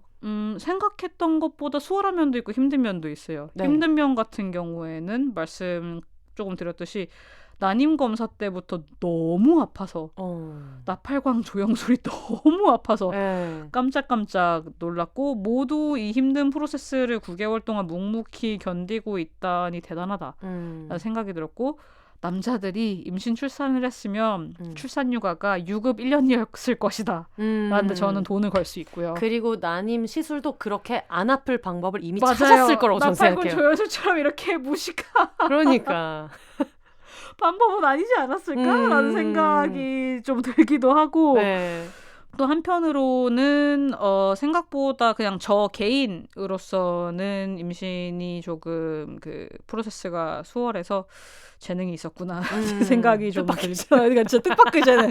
이게 무슨 일이야. 레즈비언인데 모를 뻔했어요. 근데 저 주변에 난임 치료 받으신 분이 되게 많아갖고 친구들 단톡방이 막 여러 개가 있는데 그 중에서 되게 비슷한 시기에 난임 클리닉을 거의 둘이 이제 다녀가지고 그게 진짜 아프기도 하고, 약간 또 이 언니들이 얘기한, 저보다 언니들이었는데 이 언니들이 느끼는 현타는 내가 그냥 소가된 것 같다. 아, 뭔지 알 것 같아요. 시간 맞춰서 뭐 무슨 주사도 놔야 되고, 그리고 그분들은 이성애자 부부여서 그 난임 치료를 받으면서 이제 실제로 수정 과정을 남편이랑 같이 해야 되는 상황이었기 때문에 가장 큰 부부 갈등이 막 그런 거였던 거예요. 나는 내가 소가된 기분을 느끼며 계속 주사를 맞으면서 이 난리가 났는데 피곤하다고 오늘은 그냥 자고 싶다. 이런 일이 생길 때 그 분노를 정말 참을 수가 없다. 이런 얘기를 이제 저희도 맨날 막 욕을 하면서 이제 같이 이 기간을 건넜는데, 그 과정에서 알게 된 게 진짜 복잡하고 너무 피곤하고 시간 맞춰서 해야 되는 것도 되게 많고 그렇더라고요. 맞아요. 저 병원을 갔을 때도 그 대기실에 앉아 있는데 그 전광판의 이름이랑 나이가 뜨거든요. 그 대기 순서대로. 그래서 약간 와 허리 아프다 이러고 앉아 있는데 제가 최연소인 거예요. 그래서 뭐 김규진 30일. 근데 뭐 누구누구 막 38, 39, 막 47. 바로 이렇게 앉았잖아요. 내가 어디서 이렇게 아픈 척을 이렇게 언니들도 다 견디고 계시는데. 다행히 그분들도 지금은 다 출산하셔서 너무 행복하게 잘 지내고 계셔가지고 다행이네요. 수월한 점은 뭐예요? 생각보다 수월한 점? 생각보다 수월한 점은 이게 프랑스는 약간 문화가 확실히 다르다고 느껴진 게, 한국은 막 몸 조심해야 돼, 뭐 태교는 하니? 뭐 이런 얘기들 막 되게 많이 하잖아요. 그런 질문 한 번도 들어본 적 없고 그냥 다들 뭐 행복한 엄마가 행복한 얘기를 만들지 뭐 이런 느낌이고, 막 와인 한 잔은 괜찮아. 사실 안 괜찮거든요. 괜찮을 리가 없잖아요. 네, 그런 식으로 조금 더 그 임신한 사람의 행복 위주로 얘기를 해서 저는 그냥 저 하고 싶은 대로 하고 싶은 거 다 하고 살아가지고 그런 네. 부분이 좀 수월했던 것 같아요.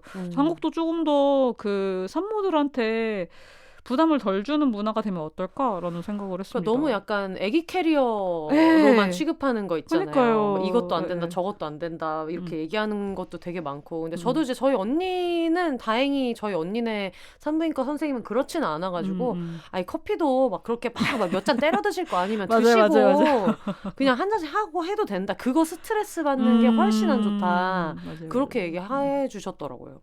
그래서 태교 뭐 클래식 음악 듣는다고 애기 뭐 천재 될 것 같으면 내가 클래식으로 스트레스 해소가 되는 사람이 아닌데. 그러니까요. 덕질이 나오고 저는 그래야지. 그냥 뉴진스 노래 열심히 듣고 있어요. 그러니까요. 근데 또 많은 의견 중에 특히 우리나라처럼 굉장히 혈연주의가 강하고 이제 이런 사람들은 그런 얘기들도 하더라고요. 이게 한쪽의 유전적인 형질을 갖지 않은 아이를 가족으로 안 보는 시선도 있잖아요. 그렇다 보니까 뭐 이혼 가정이 재결합해서 생긴 가족에 대해서도 좀 그걸 과연 이게 가족으로서 기능할 수 있느냐라고 얘기하는 분들도 있고 그러니까 이런 편견이나 이런 거에 대해서는 실제로 들으신 적이 있는지. 들은 적이 있는데 네. 저 놀란 게 여기는 팟캐스트고 약간 민감한 질문들이 미리 질문을 주셨는데 네. 혐오자도 아니고 네. 정말 순수하게 사람들이 네. 제 DM으로 막 퀴어들이 네. 이런 질문들을 물어서 전 너무 놀랐어요. 파트너분 유전자는 하나도 안 섞여 있는데 괜찮냐? 너무 무례한 질문이잖아요. 그쵸, 그리고 그쵸. 말씀하신 대로 이미 뭐 재혼 가정이라든지 입양 가정 같은 경우에는 그 유전자와 상관없이 가정을 일구고 있고 그래서 이런 생각을 하는 사람들이 아직 많구나라는 거에 저는 너무 깜짝 놀랐고 곰곰이 생각해보면은 뭐 혈연 관계라고 해서 뭐 다들 그렇게 끔찍하게 잘 지내는 것도 그러니까요. 아닌데 그 부작용은 우리가 누구보다 잘 알고 있어요. 그니까요. 그리고 맨날 막 재산으로 칼부림 막 이런 거 뉴스에서 보는데 아직까지 그걸 사람들이 믿는구나 라는 것에 깜짝 놀랐습니다. 물론 뭐 나와 닮은 아기가 조금 더 귀여워 보일 수도 있겠지요. 근데 저희 와이프는 그런 열망이 전혀 없었고 그래서 제가 낳는 것도 있기 때문에 저희는 뭐 그걸로 큰 갈등은 전혀 없었습니다. 사실 저도 그런 케이스를 그동안 볼 기회가 많이 없었잖아요. 근데 제가 처음 봤던 기억은 그레이 아나토미 시즌 12에 네네.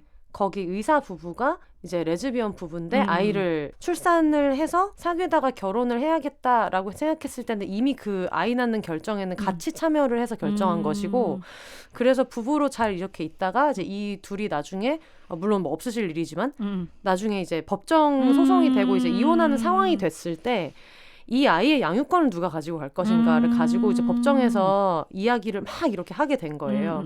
근데 그게 그레이 아나토미가 12시즌이면 꽤 그쵸. 옛날이거든요. 그쵸. 그래서 제가 그걸 봤을 때도 저도 그런 케이스를 접한 게 되게 처음이었고 근데 거기에서 이게 뭐 스포일 수도 있지만 결과적으로는 낳지 않은 엄마한테 가게 되는데 그런 얘기를 할 때 마지막에 변론을 할 때 그분이 하신 얘기가 되게 인상적이어서 유튜브에도 많이 돌거든요. 그러니까 이 아이는 내 무릎으로 그냥 갑자기 떨어진 게 아니다.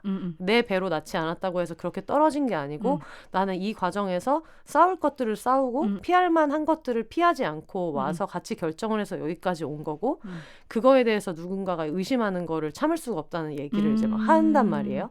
근데 그런 거를 보면서 특히 한국에서는 입양 같은 것들도 워낙 많이 없고 저도 20살 때 처음으로 일본 가서 친해지게 된 이제 썸머스쿨로 미국 학교에서 온 친구가 있었는데 얼굴이 너무 한국인인 거예요. 너무 KTX를 타고 가면서 봐도 떼제베를 타고 프랑스에서 너무 한국 사람처럼 생겨가지고 와, 너 되게 전형적인 한국인 얼굴 같은 느낌이 있어. 이렇게 그냥 스몰 토크처럼 얘기를 했는데 그 친구가 왜냐면 나는 한국인이거든. 나는 입양된 한국인이거든. 내 여동생도 입양된 한국인이야 라고 얘기했을 때 그게 저한테는 되게 큰 충격이었던 거예요. 그 사람 많은 파티에서 그쵸. 그때가 2000 7년 막 이럴 때였는데 막 해외 유럽 미국을 안 나가본 한국인이었던 입장에서는 그 친구가 되게 한 손에 술을 들고 막 쩌렁쩌렁 캐주얼하게 왜냐면 나는 입양됐거든 이렇게 얘기하는 게 되게 처음에는 아 그렇구나 라고 얘기하는데 막 나 혼자 막 요동치고 있는 거야. 말로는 부끄럽고 그렇구나 뭐가 어떻게 해야 내가 여기서 조금 더 그러니까요. 후져 보이지 않을까를 막 생각하면서 리액션했던 경험이 있고 그 친구를 만나러 몇 년 뒤에 이제 놀러 갔다가 그 친구네 집에 가게 된 거예요. 이 친구는 시카고에서 그냥 나와서 일을 하고 있는데 오랜만에 고향을 가자 그러면서 시카고에서 가깝다 그래가지고 되게 가까운 줄 알았는데 차로 4시간 걸려갖고 미국 기준 가까움. 너무 깜짝 놀래가지고 근데 갔는데 그 친구도 막 집에 액자로 막 자수 같은 게 있어가지고 근데 그 자수를 어머니가 자수를 좋아해서 술을 놓으신 건데 제목이 투 마더스 이렇게 써서 한 엄마는 이 아이가 태어날 때의 미소를 처음 보면서 기뻐하는 사람이 있고 한 엄마는 그 미소를 죽을 때까지 지키려고 분투하는 엄마가 있다 하면서 너희는 뭐 2배로 되게 축복받은 애들이고 이제 그런 얘기를 썼던 걸 보면서 그냥 그게 이제 저는 너무 그걸 눈으로 그 집안에 들어가서 본 거니까 자연스럽게 받아들이는 과정이 있었고 그래가지고 드라마를 볼 때도 그렇고 그 댓글에 달리는 얘기를 보거나 할 때도 물론 설득할 필요 없지만 이 사람들을 이걸 어떻게 이해하게 할 수 있을까 그런 생각을 좀 하게 됐어요. 결국 보고 느끼는 수밖에 없는 것 같아요. 그게 제일 편한 방법이고 저는 오히려 제 아기가 제가 임신 출산해서 나는데 와이프를 훨씬 좋아할 것 같다는 생각이 들어서 나 하나도 안 담고 이미 약간 억울한데 내 말투 성격 하나도 안 담고 그러니까 다들 약간 모르겠다. 아무튼 저희 가족한테 그것은 전혀 걸림돌이 아니었습니다. 네. 보고 경험하는 게 방법일 수도 있다라는 게 규진님이 지금 하고 있는 모든 그거랑 맞닿아 있는 것 같아요. 맞아요. 이게 하다못해 이웃이기만 해도 생각이 확 바뀌기 때문에 조금 더 나서는 게 있죠. 뭔가 당사자가 있다는 걸 상상할 수 없는 사람들에 대한 이야기를 하면서도 사실 빼놓을 수 없는 것이 얼마 전에 또 의도치 않게 기사가 너무 많이 나왔고 맘카페 가입했는데 사실 그런 반응을 기대하고 한 건 아닌데 약간 이게 일파만파 지금 제가 오늘 아침에도 최근엔 또 어떤 이야기가 있으려는 김규진 검색했다가 아 다들 아직도 이 얘기하고 있구나라고 했는데 맘카페에서도 좀 그런 어떤 걱정인 척하면서 여러 가지 시선의 이야기를 하는 분한테 직접 댓글을 달았다고. 네, 제가 마음이 되었으니까 정보를 얻으려고 약간 세상에 맘카페를 가입을 했죠. 저와는 관계없는 세상인 줄 알았던. 그래서 가입을 해서 그냥 열심히 눈팅만 하고 있었는데 뭐였지? 뭐 레즈비언 부부 너무 역겹지 않나요? 그래서 막 제 얘기가 올라온 거예요. 막 댓글이 막 30, 40개씩 있고. 근데 그냥 좀 지켜보다가 뭐 그분이 그렇게 밉지는 않은데 근데 한 번쯤 이걸 보는 당사자가 있을 수도 있다라는 거 알려드려야겠다 싶어가지고 뭐 안녕하세요 김규진입니다. 저도 맘인 거 알고 계시죠? 뭐 이런 식으로 댓글을 썼더니 바로 삭제를 하시는 거예요. 여러분 지금 오디오라 못 보고 계시지만 지금 너무 어린이 꿈동산 같은 손짓으로 안녕하세요. 제가 그 레즈비언입니다. 김규진입니다. 어제 약간 까꿍 이런 느낌으로 나왔더니 막 이렇게 거의 화들짝 놀라시는 것처럼 이렇게 지우시고 또 다른 한 분한테는 또 댓글을 달았더니 뭐 막 너무 상처받지 않으셨으면 좋겠다. 라는 말을 하면서 지우셔가지고 상처받은 말을 애초에 왜 했지? 그러니까 못 볼 줄 알았나? 그리고 못 보면 해도 되나? 라는 되게 근본적인 의문이 생겨가지고 정말로 같은 공기를 마시고 있는 사람이라는 걸 실감을 못하는구나. 그리고 한편으로 희망적인 건 어쨌든 꿋꿋이 욕할 수도 있었잖아요. 그렇죠. 너 역겹다. 계속 그럴 수도 있었는데 그렇게까지 희망이 없진 않구나. 그래도 나타나가지고 같은 그냥 시민이라는 얘기를 하면은 좀 갱생의 여지가 있다라는 것을 알게 돼서 좀 희망적이기도 했습니다. 다들 충격 레즈비언 그 임산부 실존 이런 느낌이었나 봐요. 맞아요. AI인 줄 알았는지. 약간 미국 그 TV쇼 이런 데서만 나오는 건 줄 알았는데 뭐 만든 건 줄 알았는지. 네, 원래 한국에도 약간 퀴퍼에만 있는 줄 알잖아요. 원래 다 사라지는 줄 알고. 근데 아마 이걸 들으시면서도 근데 지금 입덧의 만삭에 힘든 시기에 그 보시는 게 괜찮나 걱정하시는 분들도 많을 것 같아요. 저 약간 재밌어요. 원래 좀 놀래키고 이런 거 좋아해가지고 약간 까꿍 이런 느낌으로 마침 좀 커밍아웃이 시들시들해졌거든요. 왜냐면 이제 다들 커밍아웃은 조금 들으셨는지 그렇게까지 놀라지 않으세요. 맞아. 그냥 뭐 레즈비언 하면 그래요? 뭐 이 정도로 넘어가는데 약간 맘카페 같이 굉장히 이성애자만 있을 것 같은 공간에서 네. 이앗 하고 나타나면은 너무 놀라셔서 그 짤처럼 그 사람이 바로 나예요. 아 맞아요. 백지영 씨 짤과 함께 올려주시면 좋겠어요. 그 사람이 바로 나예요. 그러고 나도 너무 놀라셔서 그런 놀래키는 재미가 있죠. 하던 대로 지내야 돼. 역시 그게 최고의 태교인 것 같아요. 입덧 같은 건 많이 없으세요? 저는 세미 먹덧이라고 해야 되나? 뭔가 안 먹으면 울렁거리는데 네. 또 입맛은 없는 그런 애매한 상태를 초반에 한 2달 정도 겪었는데요. 이상하게 메로나가 먹고 싶었어요. 메로나를 평소에 좋아하지도 않았는데. 올 때 메로나가 괜히 생긴 말이 아닌가 봐. 그러니까 갑자기 뜬금없이 프랑스에서 메로나가 땡겨가지고 큰일 났다 싶었는데 한인마트에 팔더라고요. 맞아요. 너무너무 다행이었던 기억이 있고 근데 그 뒤로는 그냥 뭐 먹고 싶은 거 잘 먹고 있고 뭐 오늘도 돈가스 먹고 왔습니다. 전에는 먹었는데 못 먹게 되는 것도 있어요? 좋아했는데? 아니요. 그런 거 전혀 없어요. 정말 순탄한 임신 과정을 겪고 있습니다. 임신이 체질이네요. 진짜 이게 무슨 일이야. 그래서 계획은 없지만 혹시 둘째 계획이 있더라도 왠지 와이프가 아니고 제가 낳게 되지 않을까라는 생각을 해요. 안 그래도 이게 심지어 질문지에도 있었거든요. 어차피 지금 보니까 결혼 3년 차에 임신해서 출산하고 그다음에 이거 자체가 이성애자 부부한테 너무 전형적인 타임라인이어서 한번 쉰내나는 질문을 해보겠다. 둘째 계획 없으시냐고.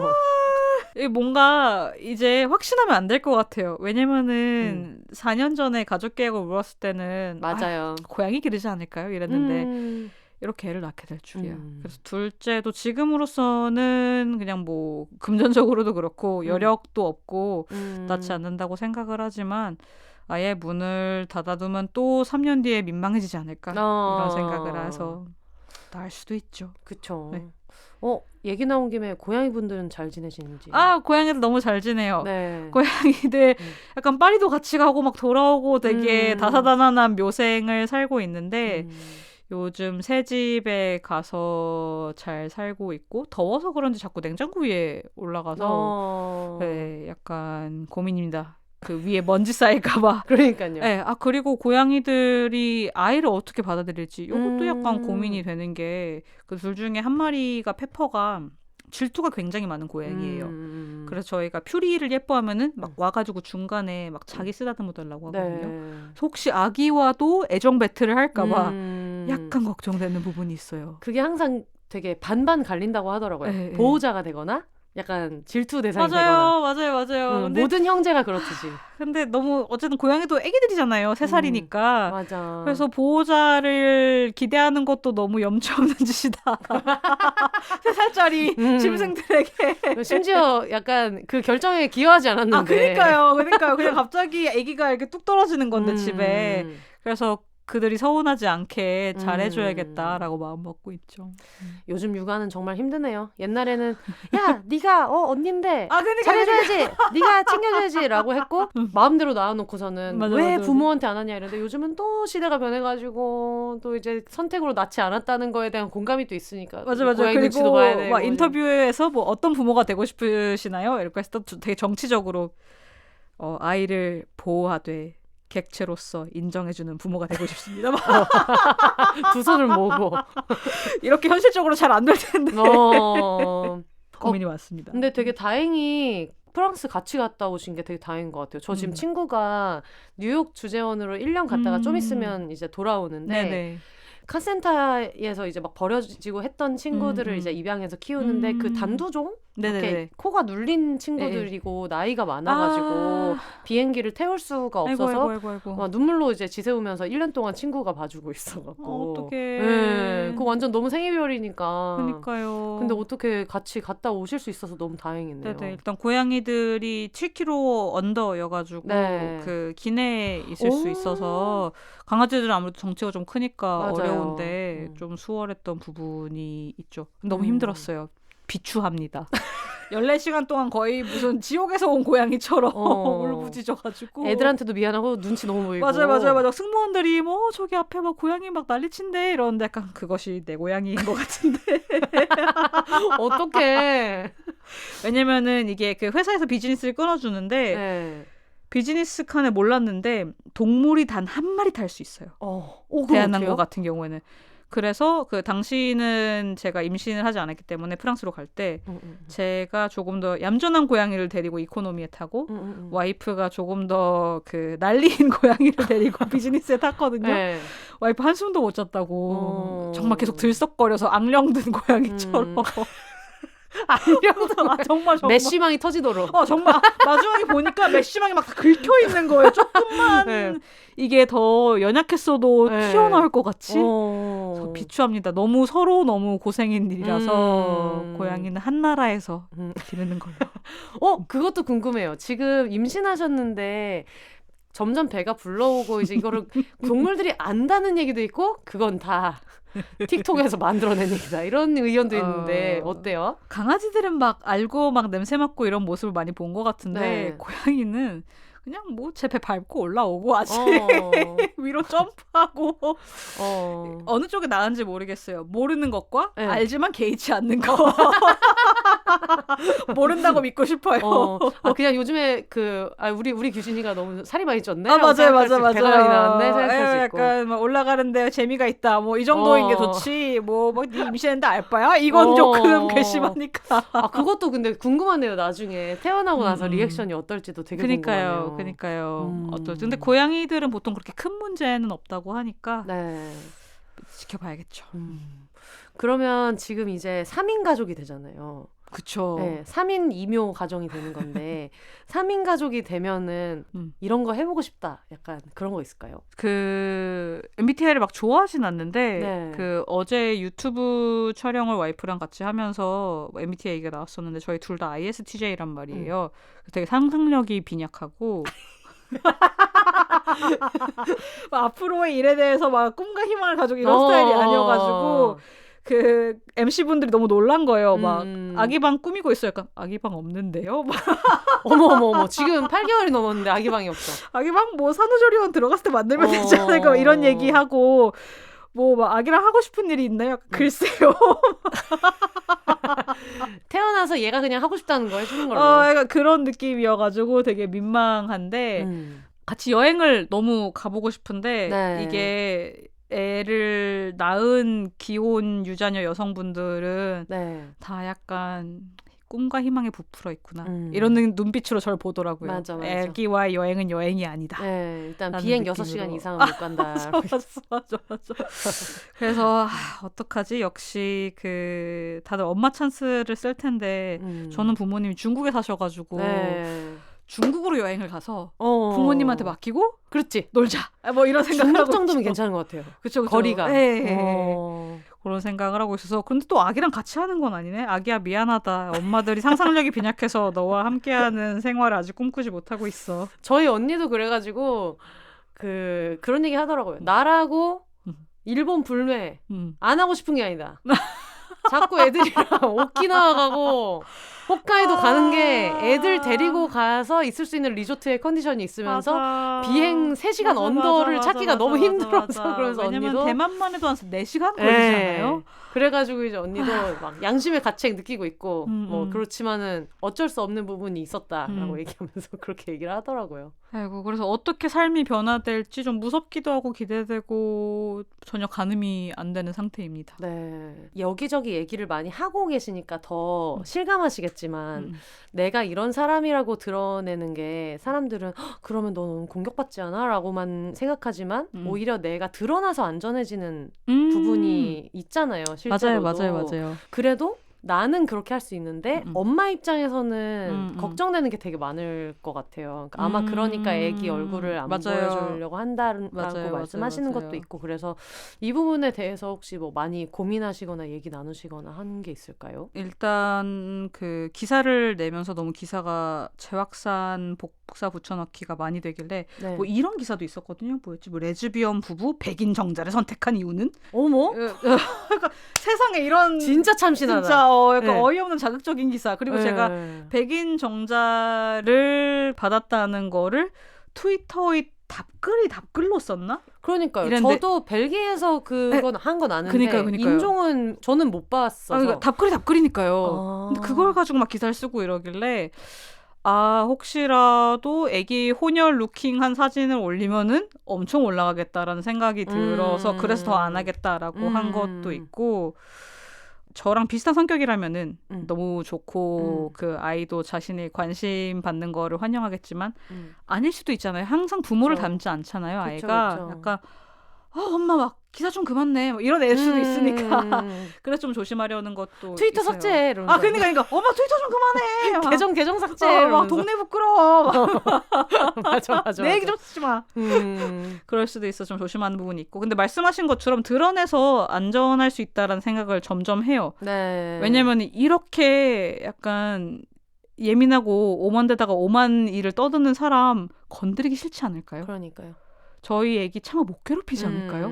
그런 생각을 좀 합니다. 그렇지. 그리고 뭐 인스타그램에 안 올리고 하는 거는 사실 요즘에 그냥 그 올리는 것 자체가 어떤 백그라운드의 집에서 태어났든 간에 애들 사진을 아이가 뭔가 결정할 수 없는 나이인데 맞아요. 온라인에 그게 올라오는 것 자체도 문제다라고 하는 사람들도 있으니까 너무 공유하고 싶을 것 같기도 한데 그러니까요. 잘 참아봐야죠. 근데 아마 그런 엄마의 얼굴을 알고 있고 엄마의 목소리를 알고 있는 레즈비언 부부가 낳은 아이가 세상에 곧 태어난다라는 것 자체가 만약에 제가 어린이집에 저희 아이를 보내고 있다거나 한다면은 그거 자체로 앞으로 내가 맞아요. 그거를 조금 생각하지 못했던 부분을 고려해야겠다라는 걸 생각을 할 것 같아요. 맞아요. 그리고 기사에 나온 건 저뿐이지만 저는 저 말고도 있을 거라고 확신하거든요. 적어도 뭐 한 2-3 커플이 있을 거라고. 네. 그래서 1명밖에 없으면 사회에 좀 이상할 수 있지만 2명 있으면 약간 트렌드 같잖아요. 맞아요. 내년엔 3명이 될 것 같고. 네. 그래서 좀 믿는 구석이 있죠. 그래서 어린이집에 2명이나 있으면은 절대 무시할 수 없기 때문에. 맞아. 여러분 기다립니다. 진짜 혹시 계시면 제발 연락 주세요. 여러분 지금 규진 씨가 기다립니다. 제가 아우팅할 생각 전혀 없으니까 연락 주세요. 근데 요즘에 저희 언니가 네. 큰 애가 10살이고 작은 애가 6살인데 근데 이미 어린이집이랑 초등학교에서도 그런 학부모 행사로 아빠와 함께 뭐뭐하기 이런 거를 이제 못하는 분위기라고 하더라고요. 왜냐면 모든 가정에 엄마와 아빠가 있는 게 아니기 때문에 맞아요. 옛날에는 뭐 운동회를 하면은 아빠들만 모아서 아빠 달리기를 따로 한다든가 맞아. 이런 게 있었는데 그렇게도 안 한다고 얘기를 들어가지고 확실히 달라지고 있는 것 같아요. 너무 좋네요. 그리고 그 뭐 셀러브리티들이긴 하지만은 뭐 다문화 가정, 혼혈분들도 많이 나오는데 생각보다 그냥 너무 다들 잘 어울리길래 이제 한 10년 뒤에는 동성부부 그 가정의 아이도 뭐 그렇게 큰 이슈까지는 안 될 수도 있지 않을까라는 생각도 합니다. 그러면 혹시 나중에 아이가 그동안 인터뷰 같은 거를 아마 읽을 수도 있잖아요. 그래서 그 전이랑 다르게 인터뷰할 때 약간 그런 부담도 좀 있으실 것 같은데. 있는 게 너무 가증스러울 것 같아요, 아이가. 왜냐면은 엄마들은 좋은 모습만 볼 수가 없잖아요. 네. 그런데 인터뷰에는 굉장히 정대된 멋진 모습들만 나오니까 그런 막 아이에게 뭐 영상 편지 뭐 이런 걸 요청했을 때 항상 그냥 좀 미안하다고 해요. 약간 라나 미안하다. 내가 이렇게 멋진 척을 하는데 실제로는 이렇게 멋진 부모가 아닐 것 같아서 날 이해해줘 하고 맞아요. 가증스러울 것 같네요. 이거를 찾아서 그때까지 비욘세를 뭐 저는 뭐 그만둘 마음은 없고 그리고 그만두더라도 어쨌든 기록은 늘 남아있는 거니까 그렇죠. 제가 보니까 조카들을 봤을 때 애들이 한 6, 7살만 돼도 요즘은 다 찾아서 유튜브도 찾고 항상 비욘세로 검색을 하거든요. 저희 조카. 귀여워. 그래서 이모 여기에 뭐 이런 게 올라왔어. 이런 얘기를 이모만 돼도 하기 때문에 분명히 할 거라는 생각이 들어가지고 만약에 7살이 된 애한테 나중에 그거를 미래에서 와서 듣는다고 생각하면 어떤 얘기 해주고 싶으세요? 똑같은 멋진 척해서 진짜 미안하고 엄마가 잘할게. 이런 얘기를 할 것 같고 네, 와이프는 저보다 훨씬 낙천적이고 약간 삶 뻔뻔해요. 멋지고 좋지 뭐. 약간 이런 느낌이어가지고 이게 잘 밸런스가 되지 않을까 싶네요. 사실 가늠이 안 돼요. 너무 성격도 어떻게 될지 천차만별일 것 같고 사실 저 기증자의 정자가 정말 랜덤이거든요. 혈액형 말고 아는 게 하나도 없어요.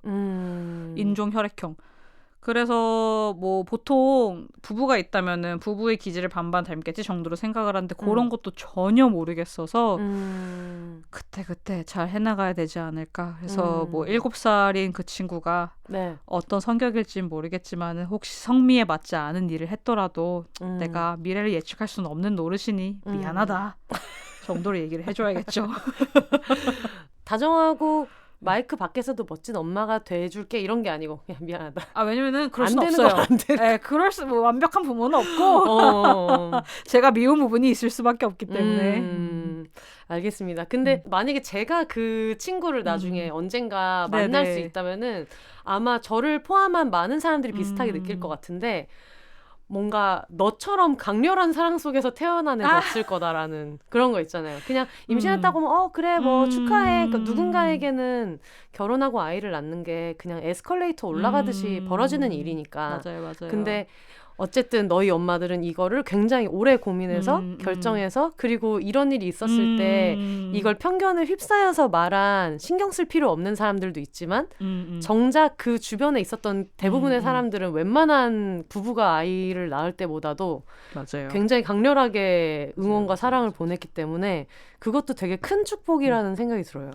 그런 거를 그래서 즐기는 아이였으면 좋겠다 라는 생각을 항상 합니다. 선택할 수 없지 뭐. 맞아. 어쩌겠어. 태어났는데. 날 때부터 스포트라이트 속에서. 힘내라. 운명이다. 네, 이겨내야지. 그런 생각이 듭니다. 저희가 얘기를 하다 보니까 지금 2시간을. 정말요? 4시가 돼서 지금 너무 깜짝 놀랐어요. 아이고 그렇네요. 네. 물론 저는 뭐 4시간이고 5시간이고 너무 얘기하는 거 좋아하는데 또 이제 컨디션 조절이나 이런 것도 생각을 해야 돼가지고 혹시 이 얘기를 했어야 되는데 못했다. 그런 거 있을까요? 그냥 웃긴 얘기들 좀 공유하고 싶었는데. 지금부터 가보시죠. 맞아. 악플들 중에 웃긴 거 되게 많았거든요. 맞아. 저희가 질문에 그게 있었어. 참신한 악플이랑 진부한 거 뭐가 있냐. 맞아. 진부한 거 너무 많아. 진부한 거 너무 많아가지고 이 악플러들이 4년 동안 아무런 발전을 못했구나. 라는 실망이다. 진짜 너무 실망스러웠어요. 그래서 역시 내가 이기는 게임이군 이라는 생각을 했고 참신한 것들 중에서는 보셨을 수도 있겠는데 트위터에 어떤 분이 뭐 남자들은 뭐 아빠의 역할으로 뭐 아기를 쿠션처럼 하늘로 던져주면서 놀 수도 있는데 뭐 여자들은 이런 거 못하지 뭐 이런. 그래서 애를 하늘로 왜 던지지?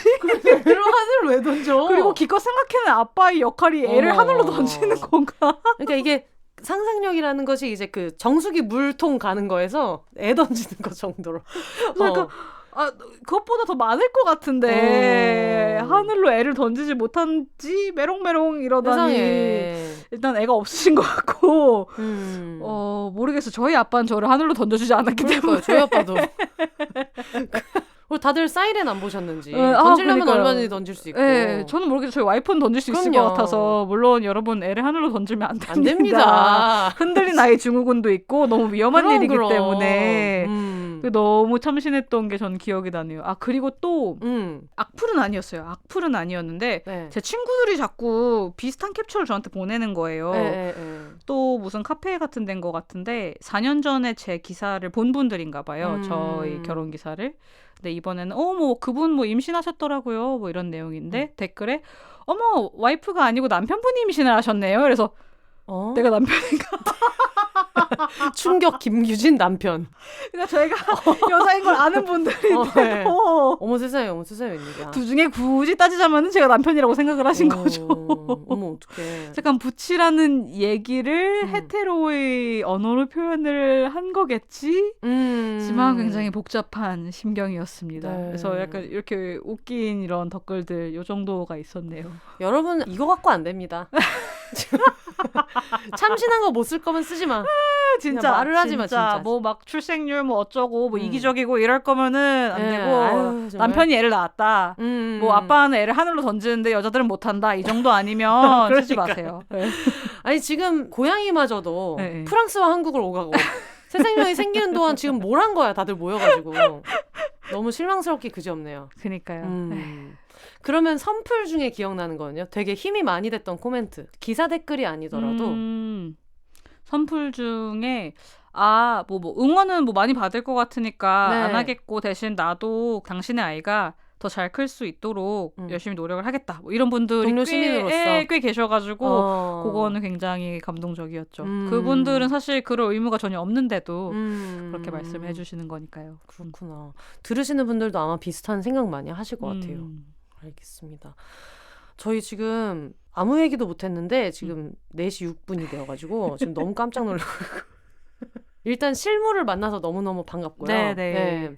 그리고 제가 듣기로는 제가 이제 어제 저희 공통에 알고 있는 친구와 함께 술을 마시면서 얘기를 했는데 그분이 근데 와이프분이 훨씬 웃긴데? 라고 얘기를 근데 와이프가 훨씬 웃기긴 해요. 훨씬 웃긴데 아쉬워? 훨씬 웃겨요. 하셔가지고 그래서 약간 아쉬운 마음이 있지만 혹시 언제든지 또 동반해서 나중에 근데 와이프는 약간 옆에 이렇게 끊임없이 떠드는 애가 있어야 웃겨요. 왜냐면 가만히 있다가 약간 촌철살인하는 스타일로 웃긴 사람 있잖아요. 추임새가 웃기는 분이구나. 맞아요. 아니면 의도하지 않은 너무 못된 말을 해가지고 웃긴. 어떤 게 있냐면은 제가 이스라 작가 랑 뭐 인터뷰를 하고 저희 와이프랑 같이 셋이서 밥을 먹는데 한창 코로나였어요. 한창 코로나여가지고 뭐 어린이집은 요즘에는 다 선생님들이 마스크를 써가지고 선생님 마스크를 벗으면 애들이 낯설어서 우는 지경에 이르렀다. 맞아. 너무 마음 아프다. 이런 얘기를 하고 있는데 와이프가 듣다가 선생님 뭐 생겨져서 그런 거 아니에요?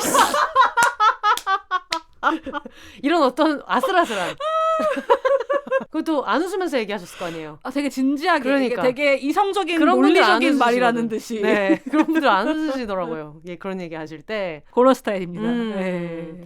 언제든지 다음에 한번 또 이제 심심하시면 연락 주시면 저희가 또 신나게 나와서 얘기할 수 있을 것 같아요. 사실 자꾸 이렇게 걱정의 말을 하는 것도 너무 부담도 될 것 같고 이게 결례일 수도 있다는 생각은 들지만 어쨌든 저는 한국에서 쭉 컸던 사람이라 굉장히 조심조심 해야 된다고들 얘기하는 시기에 나와주셔서 진짜 너무 감사드리고 내가 누군가의 임신에 이렇게 과몰입한 적이 있었나 싶었을 정도로 그동안 여러 가지를 읽고 이제 접하고 하면서 저도 진짜 되게 많이 축복받고 태어나는 아이이기도 하니까 무사히 잘 출산하셨으면 좋겠다 이런 생각이 들고 바쁘고 정신없는 와중에 나와주신 소감을 그래도 꼭 한마디 들어야 될 것 같아요. 저는 일단 2시간 동안 너무너무 막 도파민 뿜뿜 뿜고 재밌었고요. 얘기했다시피 비욘세 과연 내가 어울리는 게스트일까? 고민을 했었는데 공통적으로 뭐 고민하거나 생각하는 부분들이 있어서 너무 좋았고 뭐 기회가 된다면은 뭐 규와 세연 언니와 같이 나와도 너무 좋을 것 같다는 생각이 듭니다. 뭐 사실 저도 비욘세에 걸맞는 게스트가 좀 아니라고 생각하는데 한국 정부가 자꾸 이런 식으로 얘기해서 나도 이렇게 뭐 모시고 싶지 않아.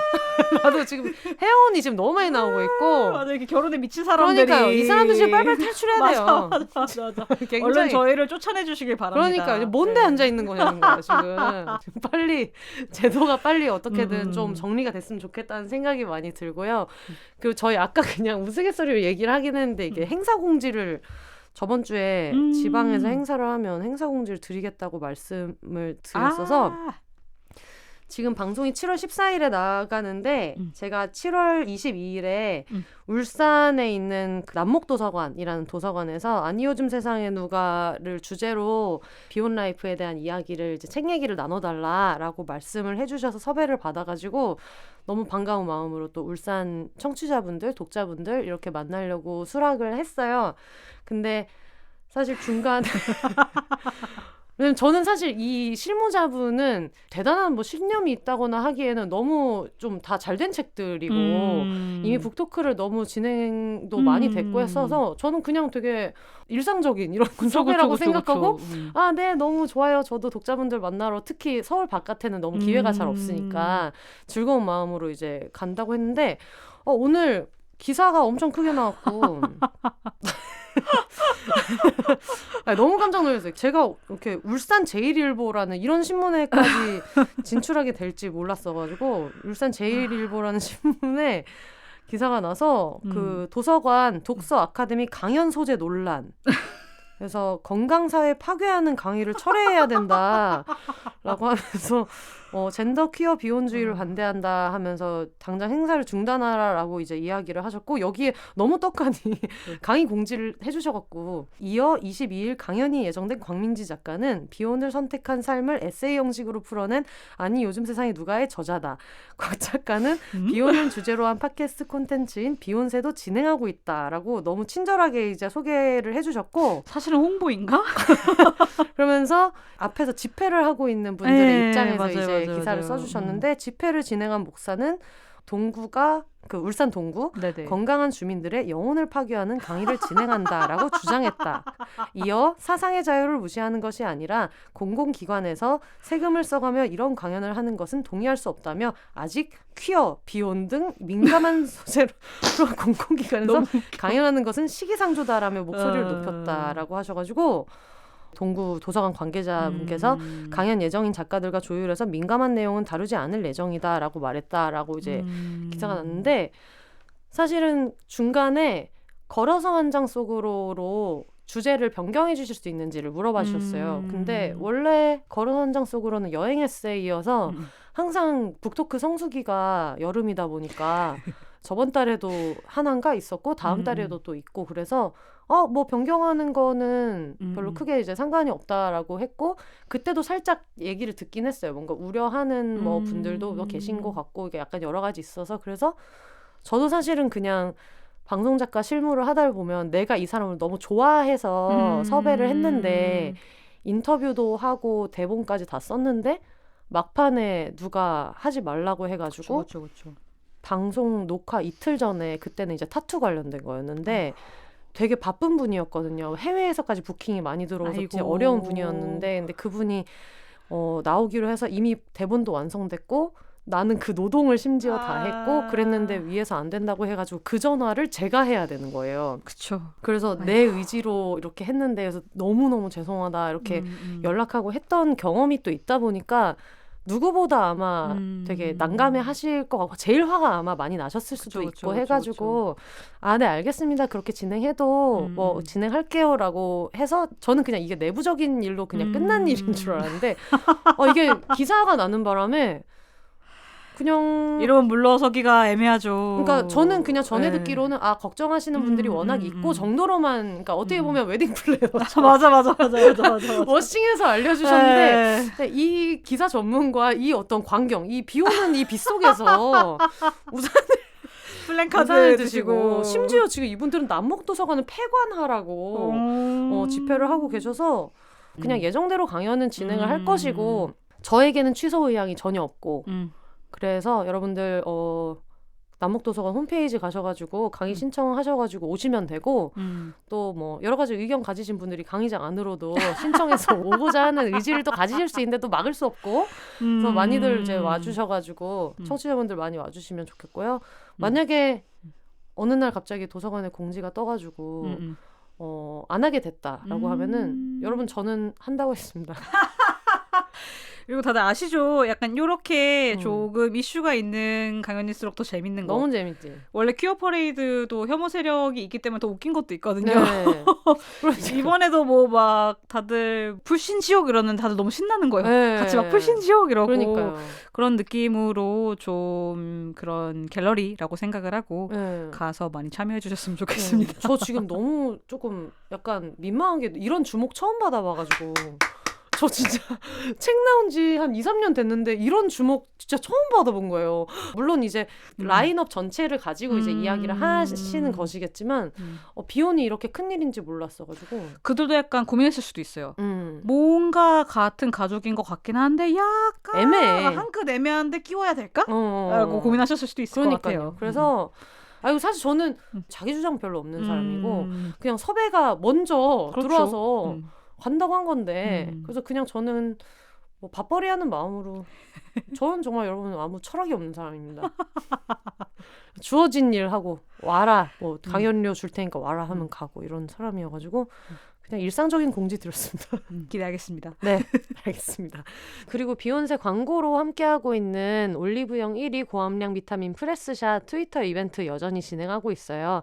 프레스샷 한번 먹어보고 싶다, 아니면 너무 잘 먹고 있다, 뭐 어떤 내용이든 상관없으니까 비욘세 그리고 프레스샷 같이 언급하셔가지고 올려주시면 7월 19일에 올라온 것까지 저희가 확인을 해서 당첨자 10분한테 프레스샷을 한 박스씩 보내드리고 있습니다. 생각보다 여러분 당첨 확률 굉장히 높기 때문에 도전 한번 해보셨으면 좋겠습니다. 비욘세 네네. 클로징 멘트가 혼자 사세요. 맞아요. 심지어 저희 어머니도 나오셔서 정말 이 멘트 너무 싫어하시면서 혼자 사세요 이렇게 하셨는데 네. 지금은 약간 만삭 임산부에게 그런 말은 지금 불순하기 때문에 그러게 혼자 그럼요. 할 수가 없구나. 안 돼요. 지금 이미 지금 혼자 오신 게 아닌데 어떡해요. 그래서 이번만 네. 함께 사세요로 그래도 될까요? 가보도록 하겠습니다. 하긴 꼭 네. 집 안에서 함께 살 필요는 없으니까. 그러니까요. 네. 기분 나쁘시면 또 플랜카드 드세요. 모르겠어. 다들 몰라. 네이버 스퀘어 앞에서. 그러니까 네이버 파트너스퀘어 폐쇄하라고 막 거기서 비욘세 혼자 좋다. 사세요. 근데 왜 함께 사세요 했냐고 지금 너무 섭섭하다고 좋습니다. 하시지만 네. 가보도록 하겠습니다. 올더 싱글 레이디 싱글 피플이 말하는 비혼의 세상 비욘세. 그럼 저는 다음 주에 다시 찾아오도록 하겠습니다. 누구든 간에 스스로 선택한 가족과 함께 여러분 함께 사세요.